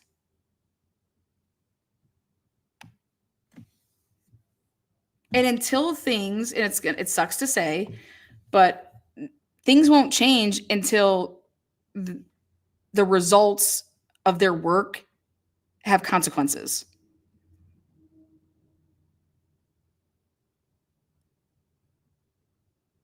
Like, Paul, go sue the fucking county. Go sue the people that did this shitty ass job for your brother. Okay? You want to make money? You want to get paid? Karen Reed doesn't have a goddamn dime. It's fucking... Why are people being divided on this case? Investigate the investigation. Everybody should be horribly pissed off at the investigation. That's where it all should be. Because nobody knows if Karen Reed is innocent or guilty because of the investigation. It's like, you know why there's never arguments when something's just so black and white? Oh, yeah, because it's so black and white. If they would have done their job, then none of this, there'd be no buffer zone. Yeah. If you want convictions, do legit investigations. Anything short of that should be not guilty. Yeah. You know, if this really broke up a marriage too by Paul and his wife, I mean, it's horrible. Horrible. Due to blizzard conditions on the morning of, what do you mean due to? Fuck all. No. Nothing is due to anything. That's like saying due to the blizzard conditions, we lost to the Kansas City Chiefs. It was fucking blizzard and we're from Miami and we don't ever play in the snow, so we don't fucking know what to do and we lost. That's excuse. I cannot believe that an audit team is writing due to the blizzard conditions. Fuck all. Just seeing that. And the coordination of personnel, the MSP waited until 4:45 p.m. to begin. No, it had nothing to do with the blizzard conditions. Everybody was driving around. Nobody couldn't leave. Where do you get that from? Get the fuck out of here. You act like people aren't driving, that police aren't driving around in the snow. Why would you wait? It's only going to get worse.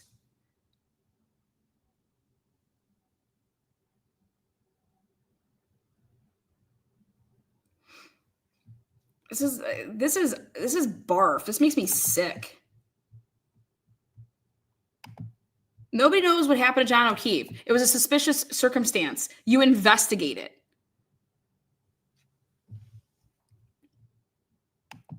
Each piece of evidence should be carefully logged and tracked to establish the timeline of its handling. No shit. And they want to fucking laugh at Brian Kohlberger's paper. That's all this was about, was taking the book, the textbook, and rewriting it and re-going over the timeline that they give you in a goddamn textbook. Fuck out of here. Officers should refrain from using personal owned phones to video for... No, sometimes you have to use them. They just become part of the investigation. What do you mean we should refrain from that? We don't have the camera, so I'm going to take pictures. Well, once evidence is processed, it should be stored in a secure and controlled environment, such as an evidence room with restricted access. Well, where is there any talk that it wasn't? You said that it was in a refrigerator and it was in the evidence room. Like, what? Where are you trying to say that it wasn't? Once evidence is processed, it should be stored. Are you trying to say that it wasn't?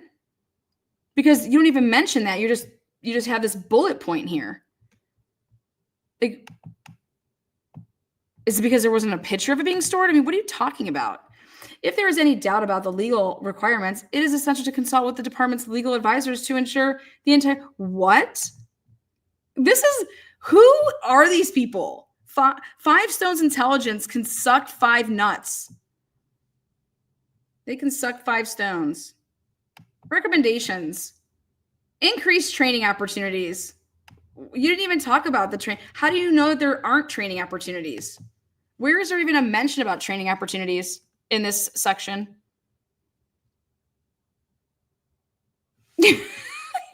I mean, you know when somebody writes a paper and you're like, hey, you have to write a paper on whatever the topic is, right? And then they just put it in a paper that shit didn't even come up like in the discussion. This is an F. This is an F. Increased training opportunities for patrol officers and sergeants. What about detectives? What would have been? Wait, what type of patrolling training do you want me to do for this case? What should be in there for a patrol? You guys, when something like this happens, you gotta really look at the big picture here. And you don't know what it could be. So you just have to get all the information. You got to gather information, all of it, to just preserve everything. Because you don't know what it's going to be. What? Increased training opportunities for patrol officers and sergeants to access crime scene management training. What? To access crime scene management training and witness interviewing and interrogation training. Where is there any mention about detectives? Because that's what they should be doing.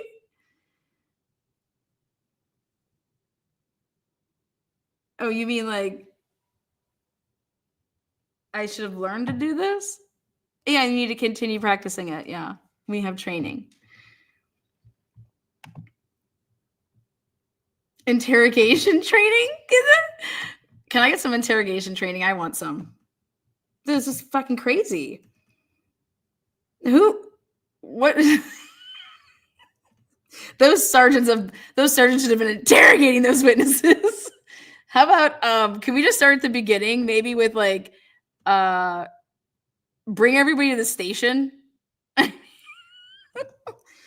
chief of the investigations division should review all death investigation police reports, but that's the guy that took himself out of the equation, and ensure all investigative avenues were completed before reports are finalized. All investigative avenues.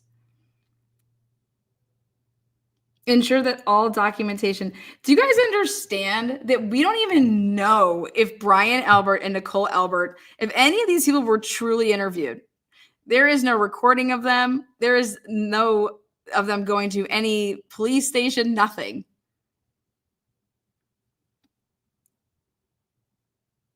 We don't even, these people just were never probably interviewed. Ensure that all documentation is prepared in a format that can be used as evidence in court. You don't even talk about the reports anywhere. This is absurd. Where was there any mention about police reports up and before these recommendations? Why aren't they showing any samples of a police report that was done in connection with this case before you're just going to be recommending that ensure that all documentation is prepared in a format that can be used as evidence in court? This is Tina's what the fuck translation services. There has to be a problem before you have a recommendation. You don't even mention about reports.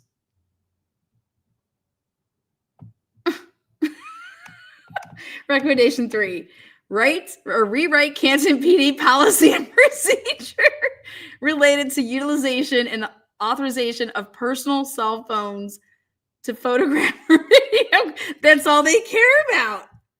Rewrite that part.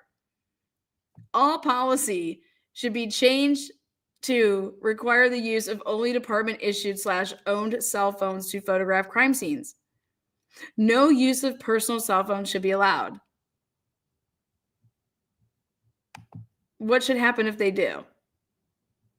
I can't believe, though, that this, can we say what the problem here was? Because on a personal cell phone, it still has metadata. Like, it tells me exactly what time and the location of my fucking phone and where I was when I took that picture. I just have a feeling if you rewrite your policy to say that you cannot use your personal cell phone, okay? Well, let's say that by chance it's all you had on you. Well, I'm not allowed to use that, so I didn't use it. I didn't take any photos. You know how ignorant that is? That's why it shouldn't say that. It should go off of how Idaho does it, which is really smart, which is that if you have to use your personal phone, it becomes part of the investigation. It's just wild. This is wild. So fucking dumb. So fucking stupid. What a recommendation. Claps, 5 fucking stones. Where can I give a review? I want a review. I want to type up my goddamn review. It's going to be 4 fucking pages.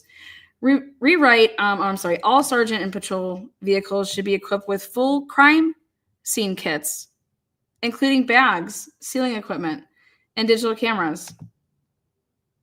Department phones should be placed in patrol cars for officers. I thought we started using patrol car phones like back in the 1990s with Zach Morris phones. I mean, they don't have phones in there.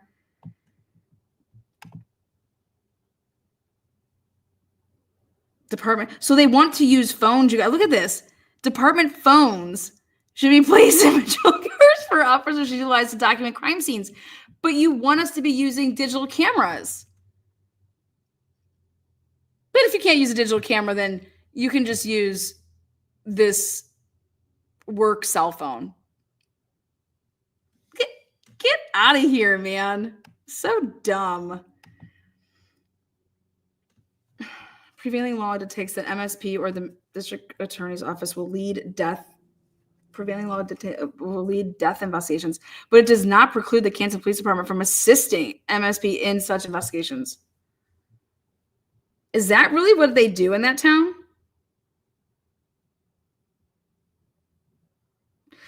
Well, that's corrupt right there. That needs to change.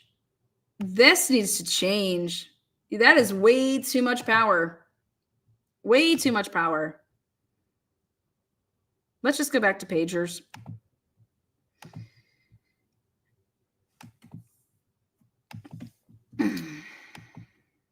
Corrective action. On October 31st, 2023,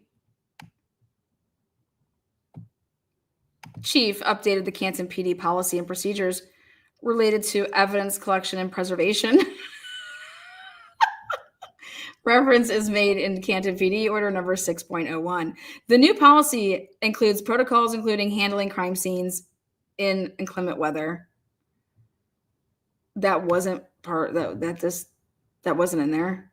You are like located in an area that just gets plowed with fucking shitty ass weather, whether it's rain or snow. The new policy and procedures regarding evidence collection and preservation are consistent with CALEA's standards and best practices. The audit team verified that the department purchased crime scene kits that are now available for crime scene collection for all Canton PD officers. Audit team discovered that the Canton PD has only one digital camera, which is assigned to the detectives division. Oh my God. What a bunch of cheap asses. No, Chief Rafferty advised that she's in the process of purchasing new digital cameras. Do you understand? That's just wild. Go fight down at the, they're basically saying like, we never have to do this. Like, we don't have crimes. You don't have crime. Your fucking town does not have crime. There's no procedures. They just did whatever they wanted. Conclusion. Oh my God, that's their only, corrective act. That's all they corrected? They did anything else wrong? Okay. How about, is there a mention about any new whole surveillance system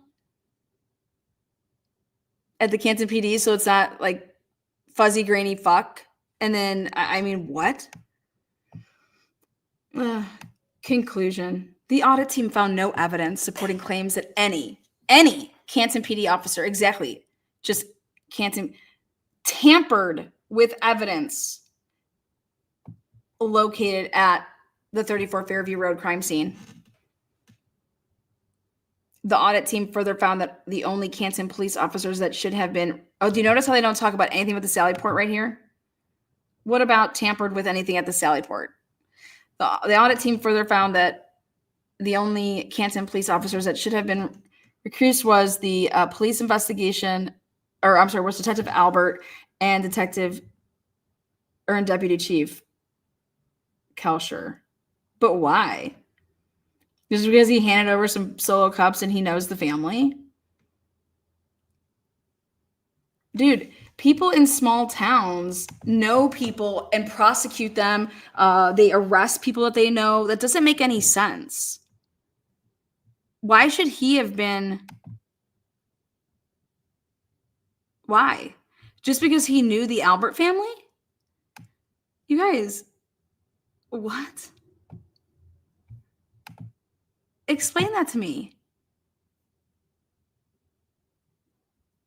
I can see Kevin, he's a family member. Get out of here. That's insanity right there. Why would he not be part of it? How can you not be saying that this guy should have known? Wait, why do you guys want solo cups from me? Well, because we got to collect this evidence. What? And he just hands over solo cups as the deputy chief.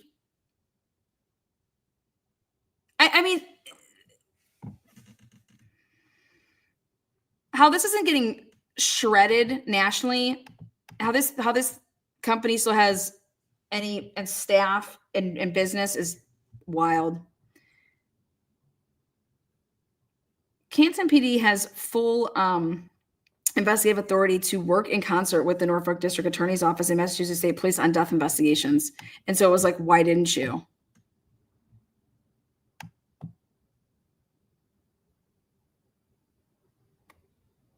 And I think I know why. Because they didn't want to give them anything. Based on interviews and review of investigative reports, the audit team determined that Canton Police Department, as first responders, worked on the initial crime scene and conducted initial interviews of some witnesses at the scene. The audit team did find policy and procedure failures related to crime scene processing. What about the interviews? The audit team has determined that Canton Police Department's internal controls and compliance oversight have improved since the initiation of this audit, and that effective leadership is in place to supervise future critical incidences. The audit team has advised Chief Rafferty regarding our recommendations, and Chief Rafferty has confirmed the implementation of new crime scene procedures.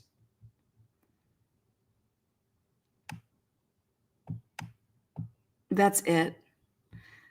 And then poor fucking Sandra gets she gets like 3 paragraphs. You know what? I'm calling this company right now. What's this place called? 5 Stones? Fuck them.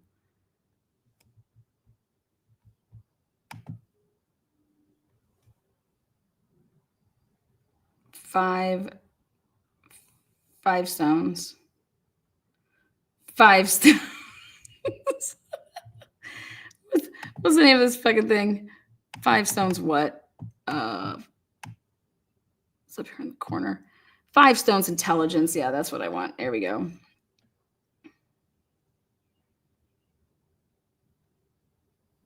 Contact us. Miami did it, didn't they?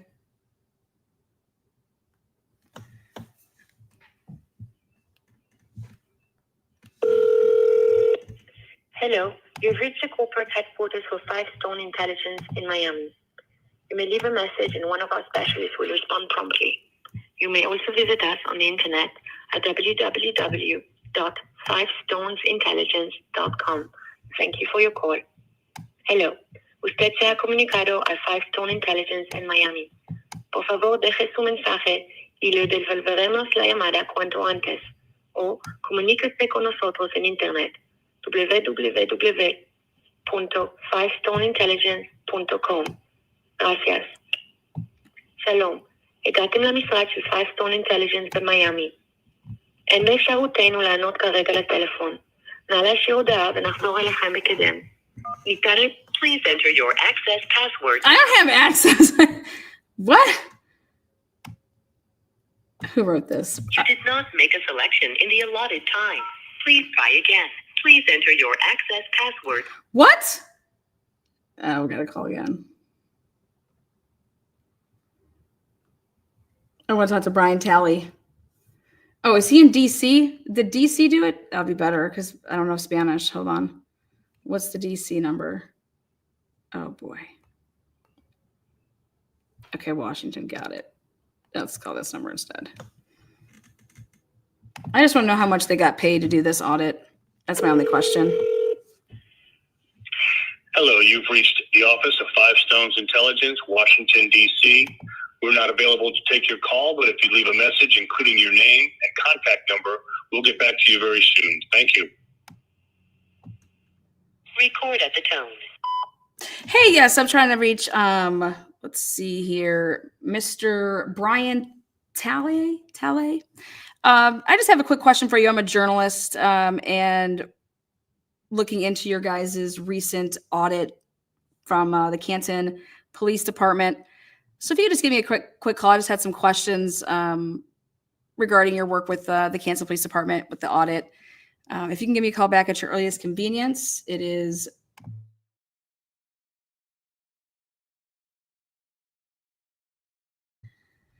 Yep, would like to feature you in my next write-up. Thank you so much. This is Tina with What the Fuck Translation Services. What the fuck did you do, Brian? I want to feature you in my next bit. Yeah, right. About that. Let's see what else we got here. Karen Reed, they're taking a lunch break. let's take a look. Karen Reedsters out there, all these Karen Reedsters. I'm going to be going over to my Idaho Live, but really quick, I think I have. Okay. Mr. Germanowski, I am contacting you to report an inaccuracy in the Canton Police audit report that I would request that you issue a correction for. On page 131, you have a picture of me taken outside Norfolk Superior Courthouse with the caption, in quotes, "A social media figure confronts Chief Rafferty," end quote. This is a completely untrue and defamatory statement. At no point did I confront Chief Rafferty. In fact, I didn't say a word to her, nor was I even aware she would be in court that day. I was waiting at the bottom of the stairs in the media line, performing my role as a credited member of the media, and waiting to go into the court. As Chief Rafferty came down the steps, I was waiting at the bottom first in line to go inside when we were allowed to do so. As you can see in the image, I am smiling and she is glaring at me menacingly. No words were exchanged between either of us. To call this confronting is defamatory. Please let me know if you will be correcting this egregious error. Good morning, Aiden. Matthew to Aiden. Good morning, Aiden. Not sure I agree with you, as confront means, quote unquote, face to face in hostile or defiant way. The report does not make any other claim regarding that incident, nor does say you said anything. I understand your concern. I simply do not agree with it. Hope all else is well. Oh my God. What is wrong with America? What a little fucking pussy ass bitch Matt Germanowski is. Matt Germaphobe. Germanowski. Matt Germanowski. I'm Matt Germanowski here, and somebody just gave somebody a dirty look. These people, man. These fucking little fucking baby bitches. Fucking A. This is why I truly don't want to cover the Karen Reed case. It's really turning me off.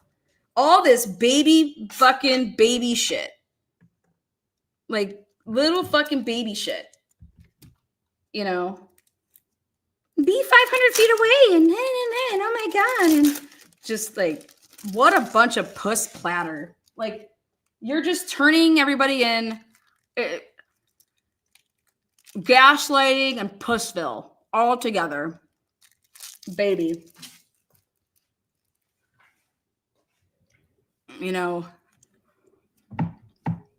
Idaho wants to kill everybody, and Boston wants to give everybody a trophy.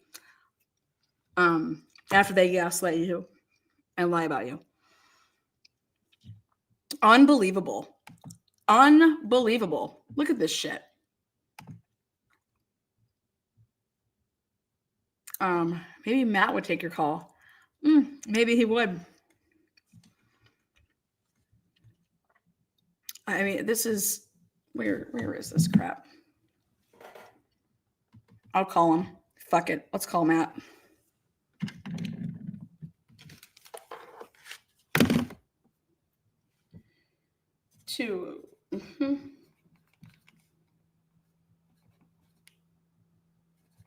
How do you confront somebody without words? That's my only question. Gaslighting, setting the puss on fire, right? I want to know how you confront somebody without words.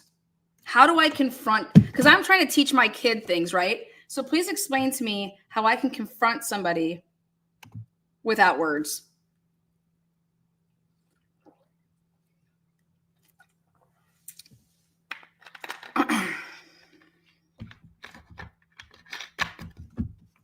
So I'm going to call.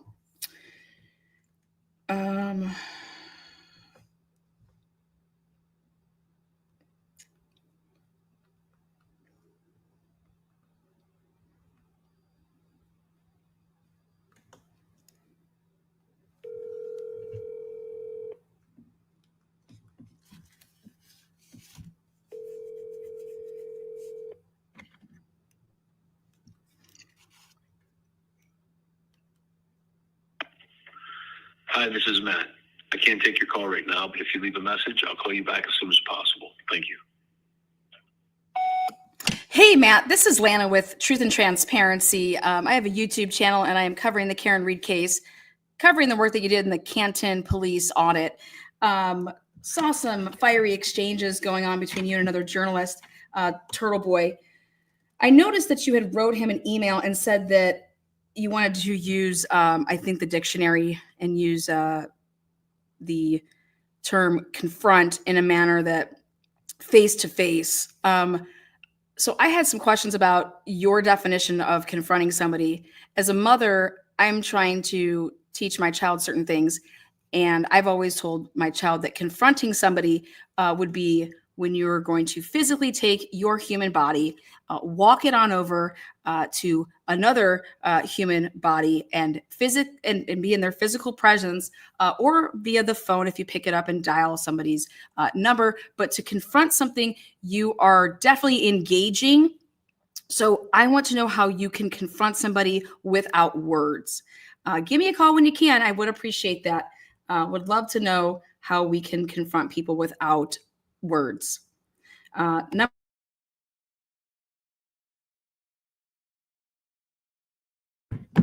There you go. I mean, what a fucking clown.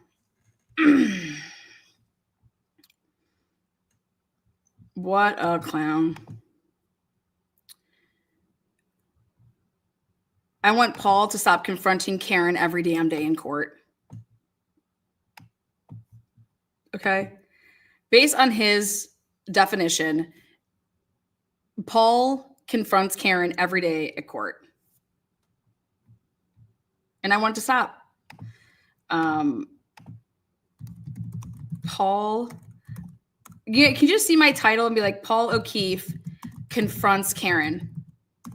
And then just put a picture of them glaring. Paul O'Keefe confronts Karen Reed daily. Just absolute, like, what a moron to write that. Are they done with court today? Who gives a shit now? I'm just kidding. Straight up news, straight up facts. No, they're eating the cats. They're eating the dogs. Who knows what the fuck they're doing over there? We have 7 jurors, and Bev is just, hitting it out of the park. She looks beautiful. Look, Karen.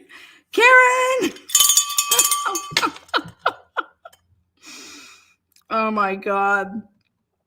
You guys, how is this real life? Turtle Boy just simply says, yeah, like, why are you putting that in there about me? Why are you even mentioning me? How was I part of this? Okay. And then, do you guys see what the Canton Police Department said? We don't have the backing of basically bigwigs in Canton. Well, that's not the people. That's not the people. Did you guys read that part? Oh, I'm gonna bring up that part. Where is that? There we go. I think it's page 131. Let's go to 131. More blasphemy. This is blasphemy. Oh yeah, here it is. What? I mean,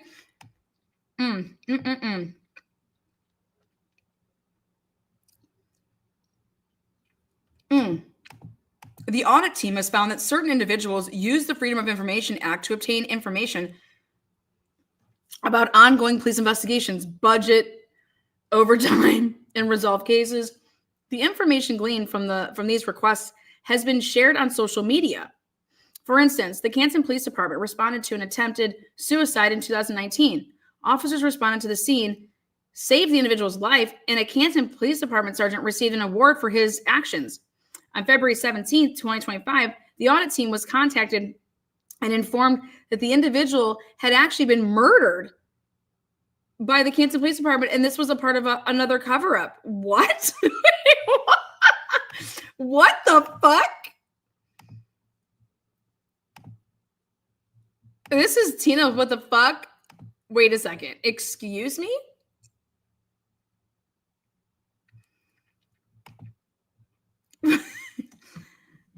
A letter awarding a Canton PD sergeant the Massachusetts State Police Medal of Life Saving.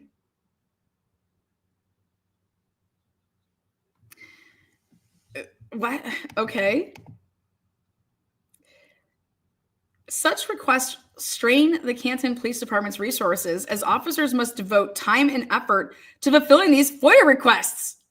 For example, a citizen who received a traffic violation used FOIA to request details on all instances in the town of Canton where drivers were pulled over and ticketed for using their phones while driving, despite having a clean driving record. Yeah, what if they're black? Maybe they want to know if they're being profiled, you fucker. Who gives a shit? Requests such as these place a significant burden on Canton PD resources. Oh my fucking God. Are you kidding me? This is in the fucking report. Why don't you cry about it? Oh my God. Can you believe the audacity? Look at this. Outside a hearing on the Karen Reed trial, a social media figure confronts Chief Rafferty. Confronts. And if you can see, I was smiling. I'm smiling. Looks like they're smiling at each other. Looks like they want to kiss. Look at this. Free Karen Reed picketers and a sign mocking judge. Judge for sale. The fuck? Matthew. Protesters supporting Karen Reed and a text message sent to Chief Rafferty. Oh my God, look at Paul. This is you guys, what is wrong? This is what the audit did. Bev for sale, Lil Bev. Nobody can buy Lil Bev. Okay, Lil Bev's expensive. I am dead. Dude. Lil Bev. You ain't buying Lil Bev.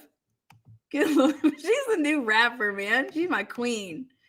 She's like Lil Kim. Oh my God, I gotta play a Lil Kim song. Oh my God. Now let's all picture Bev doing it to it with this. Oh God, Lil Kim. I love Lil Kim.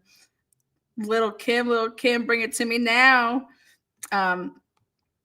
Let's do the old hardcore.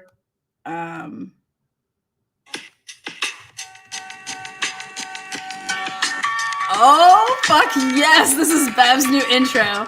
I'm going to do when she's walking so slow-mo. Oh, fuck yes.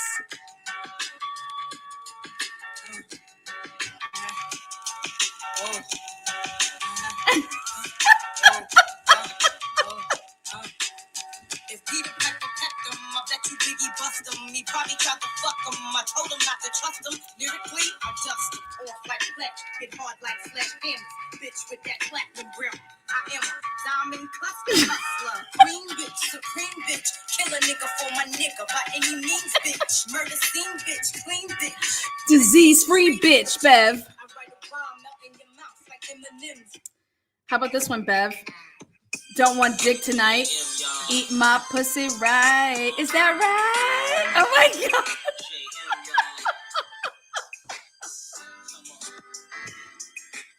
Oh, hell no.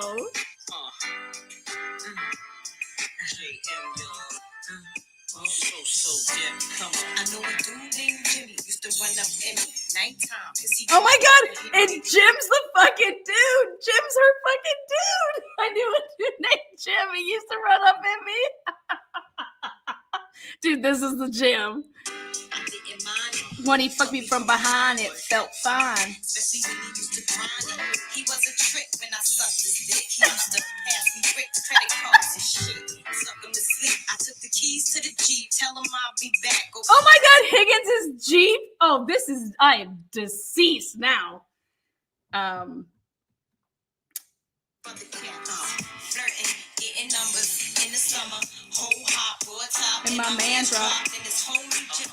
He's screaming, Kimmy, lay me on my back, busting nuts all Oh my God. I think I bust twice. He was nice. Kept my neck filled with ice. Put me in Chanel's, kept me out nice. Cough sucking his dick, fucking the mind. It was something about this dude I couldn't stand. Something that could have made his ass a real man. Something I wanted, but I never was pushy. The motherfucker never ate my pussy. I don't want dick tonight. Come on. Eat my pussy right. Is that right? Oh, God. Lil Bev, bring it to me now. Lil Bev. I mean, it's official. She is 100% Lil Bev. Is that right? Lil Bev, bring it to me now. You guys, this has to be the wackest audit I think I've ever. Like, Paul's naked. Paul's in an audit naked. Look at these people are so happy. I'm sorry. Look at these people are so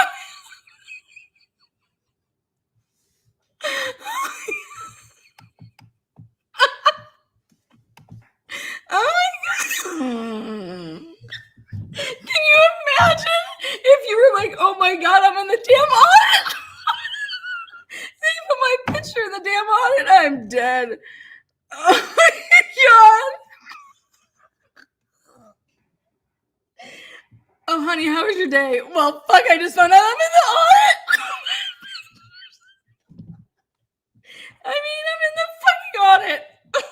If this ain't doxing, I don't know what it is.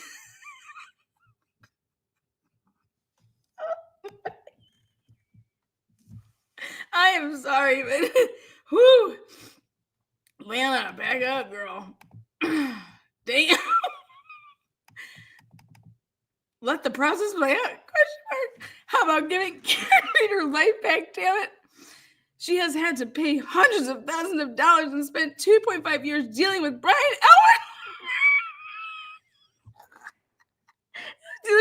Albert's murder. The best you guys can do to help her is edit these damn surveillance cameras. You're a disgusting crook. She turned this over to the audit team. You guys, you're a disgusting and corrupt bitch. When you die, I'm gonna piss on you. Oh my God, who wrote this? Matthew, you sick son of a bitch. What the fuck is going on? Oh my God, can you imagine if you're like, oh shit, my fucking shit made the audit. God damn it, my wife is gonna kill me. Oh hell. Oh God, I'm dead. Oh my God, all of these microdots made it. Oh my God. Justice for John O'Keefe, Benny Johnson. Oh my God. Richard D. somebody. Mazda Media. Oh my God. Social media posts alleging conspiracy and corruption. Yeah, you have no business in it because you only did the Canton stuff. They're not in Canton. Like, this is crazy. Oh my gosh. I can't breathe. Oh my goodness. Lil Bev, bring it to me now. We cry happy tears over here. Can you believe that this is in there? Wow, just wow. So she has 0 something. Canton PD indisputably destroyed exculpatory video of the alleged murder weapon, Karen's vehicle, and in denying the motion, she cites AJ's justifiable concern that Canton messed with the video. This is just nuts. Absolutely nuts. Microdots, I love it. Oh God, the audit team successfully conducted interviews with all of the Canton, with all. Are you sure with everybody? Are you sure? Did you even get the people that retired? Because I think there's some people that died, so you didn't get them, right? You fucking dumb dicks. Officers reported that the department is under significant pressure due to the proliferation of misinformation, witness coercion, and a lack of support from elected officials. Who isn't supporting them? I mean, how is it on the citizens? Officers explained certain individuals referred to as influencers are spreading false narratives about officers involved in the O'Keefe and Birchmore cases without any substantiating evidence. Have these people lost their fucking minds? Who? You know what pisses me off? Okay? Is you want to take photos of people and then you want to say that there was a confrontation and you take Turtle Boy's photo, okay? And you use it like that. But where are any of these quotes coming from the fucking cop that fucking said it? They get to hide behind their anonymity, but you're going to take Turtle Boy and say a confrontation? Get fucked. Get plowed. That's ridiculous. This is crazy. Get out of here. Listen, the following statements made by Canton Police Department officers during the in-person interviews with the audit team. Yeah, I want to FOIA your fucking audit. I want all these interviews and they better be recorded. I want to see people's faces. Quote unquote, you guys, I'm kidding. Quote unquote, I love this town. And they used to love us too. Those days were great, but they are gone. Maybe they loved you out of fear, okay? Maybe they had to be played nice with y'all because they were so afraid of y'all. Ever think of that? Ever think of that? Who's going to audit the audit? Who's going to investigate the audit? Who's going to audit the audit? Is the Idaho Live canceled? There's a lot of people in that chat waiting. It's not canceled. I'm coming over there. I'll be right there. Clearly, I'm working hard over here to understand the audit. No one in this town will care about us until one of us gets murdered. Even then, half the town will probably celebrate that. Well, that's horrible because I want to know who feels that way. Okay. No one in this town will care about us until one of us gets murdered. The fuck? That'd be horrible. And first of all, how do you get that? All I see is people protesting justice for John O'Keefe. No one's celebrating his death. I mean, just absurd to write that. And I'm sorry, but I think the person that's saying that should have to show their face.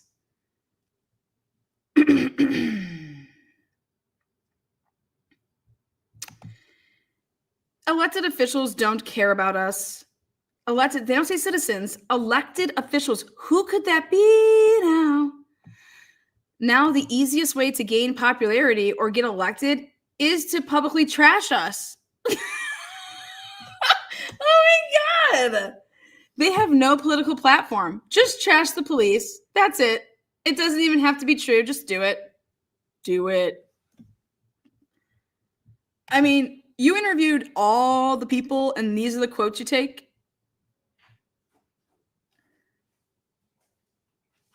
This is no audit. I agree. I don't know what this is. People in town just keep fueling the false rumors and it is going to get one of us killed. Well, how would it get you killed? Fueling the false rumors? What are you talking about? The Canton Police Department went into Sandra Birchmore's freaking apartment and claimed that was a suicide. Are you fucking kidding me? Sandra Birchmore was the one that died because one of your own fucking cops, your buddies, were passing around like fucking, I don't know, a lunch snack. These people are sick. The audit gave Sandra Birchmore literally 3 fucking pages. Look at all this shit. It makes me sick. Look at poor Sandra Birchmore.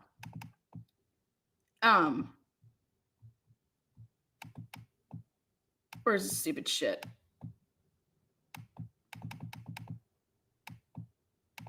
Next one. Sandra Birchmore, here she gets. Case file audit. Count with me. Page 1, ridiculous. Page 2,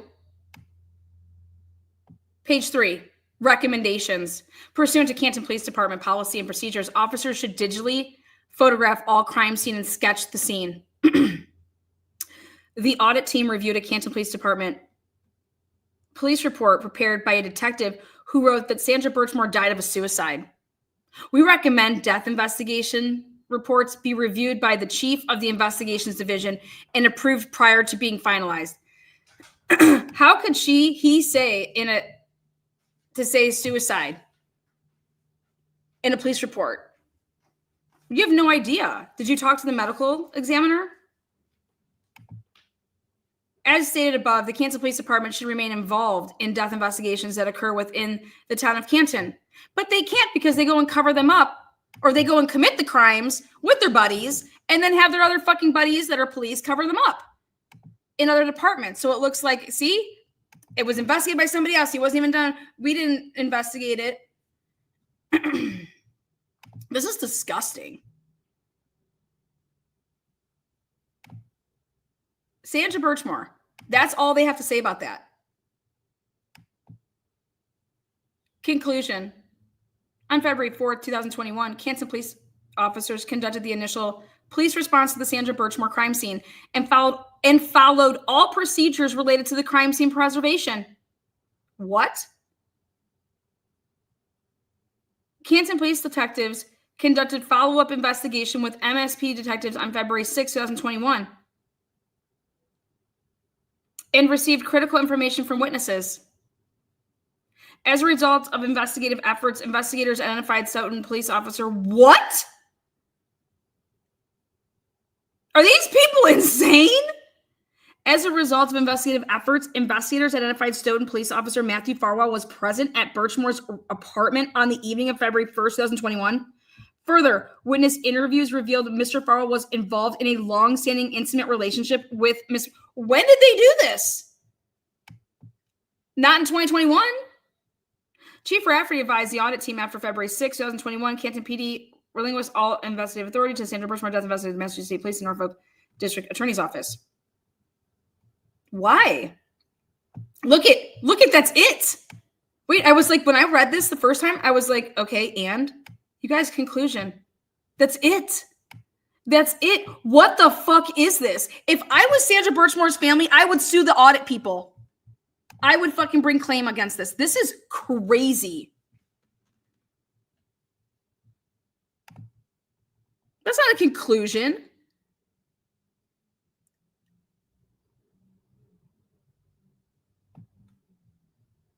Sick people. All right, guys. Join me over there, Idaho 4. Peace out. I can't even. Sick puppies. Thank you, Lane. Lana, have you seen the Canton PD audit results? I have, and they're shit. But I've taken passionate advice after Dr. Zoo. Oh, yeah, definitely. Thank you. Storm Dancer, I got you on that one. Lady Di, turning people, 10 of you guys green. Bree, welcome. Karen, turning 20 of you guys, people. Yes. And then Dirty, Diana. Thank you so much for your super sticker. You guys rock. See you soon.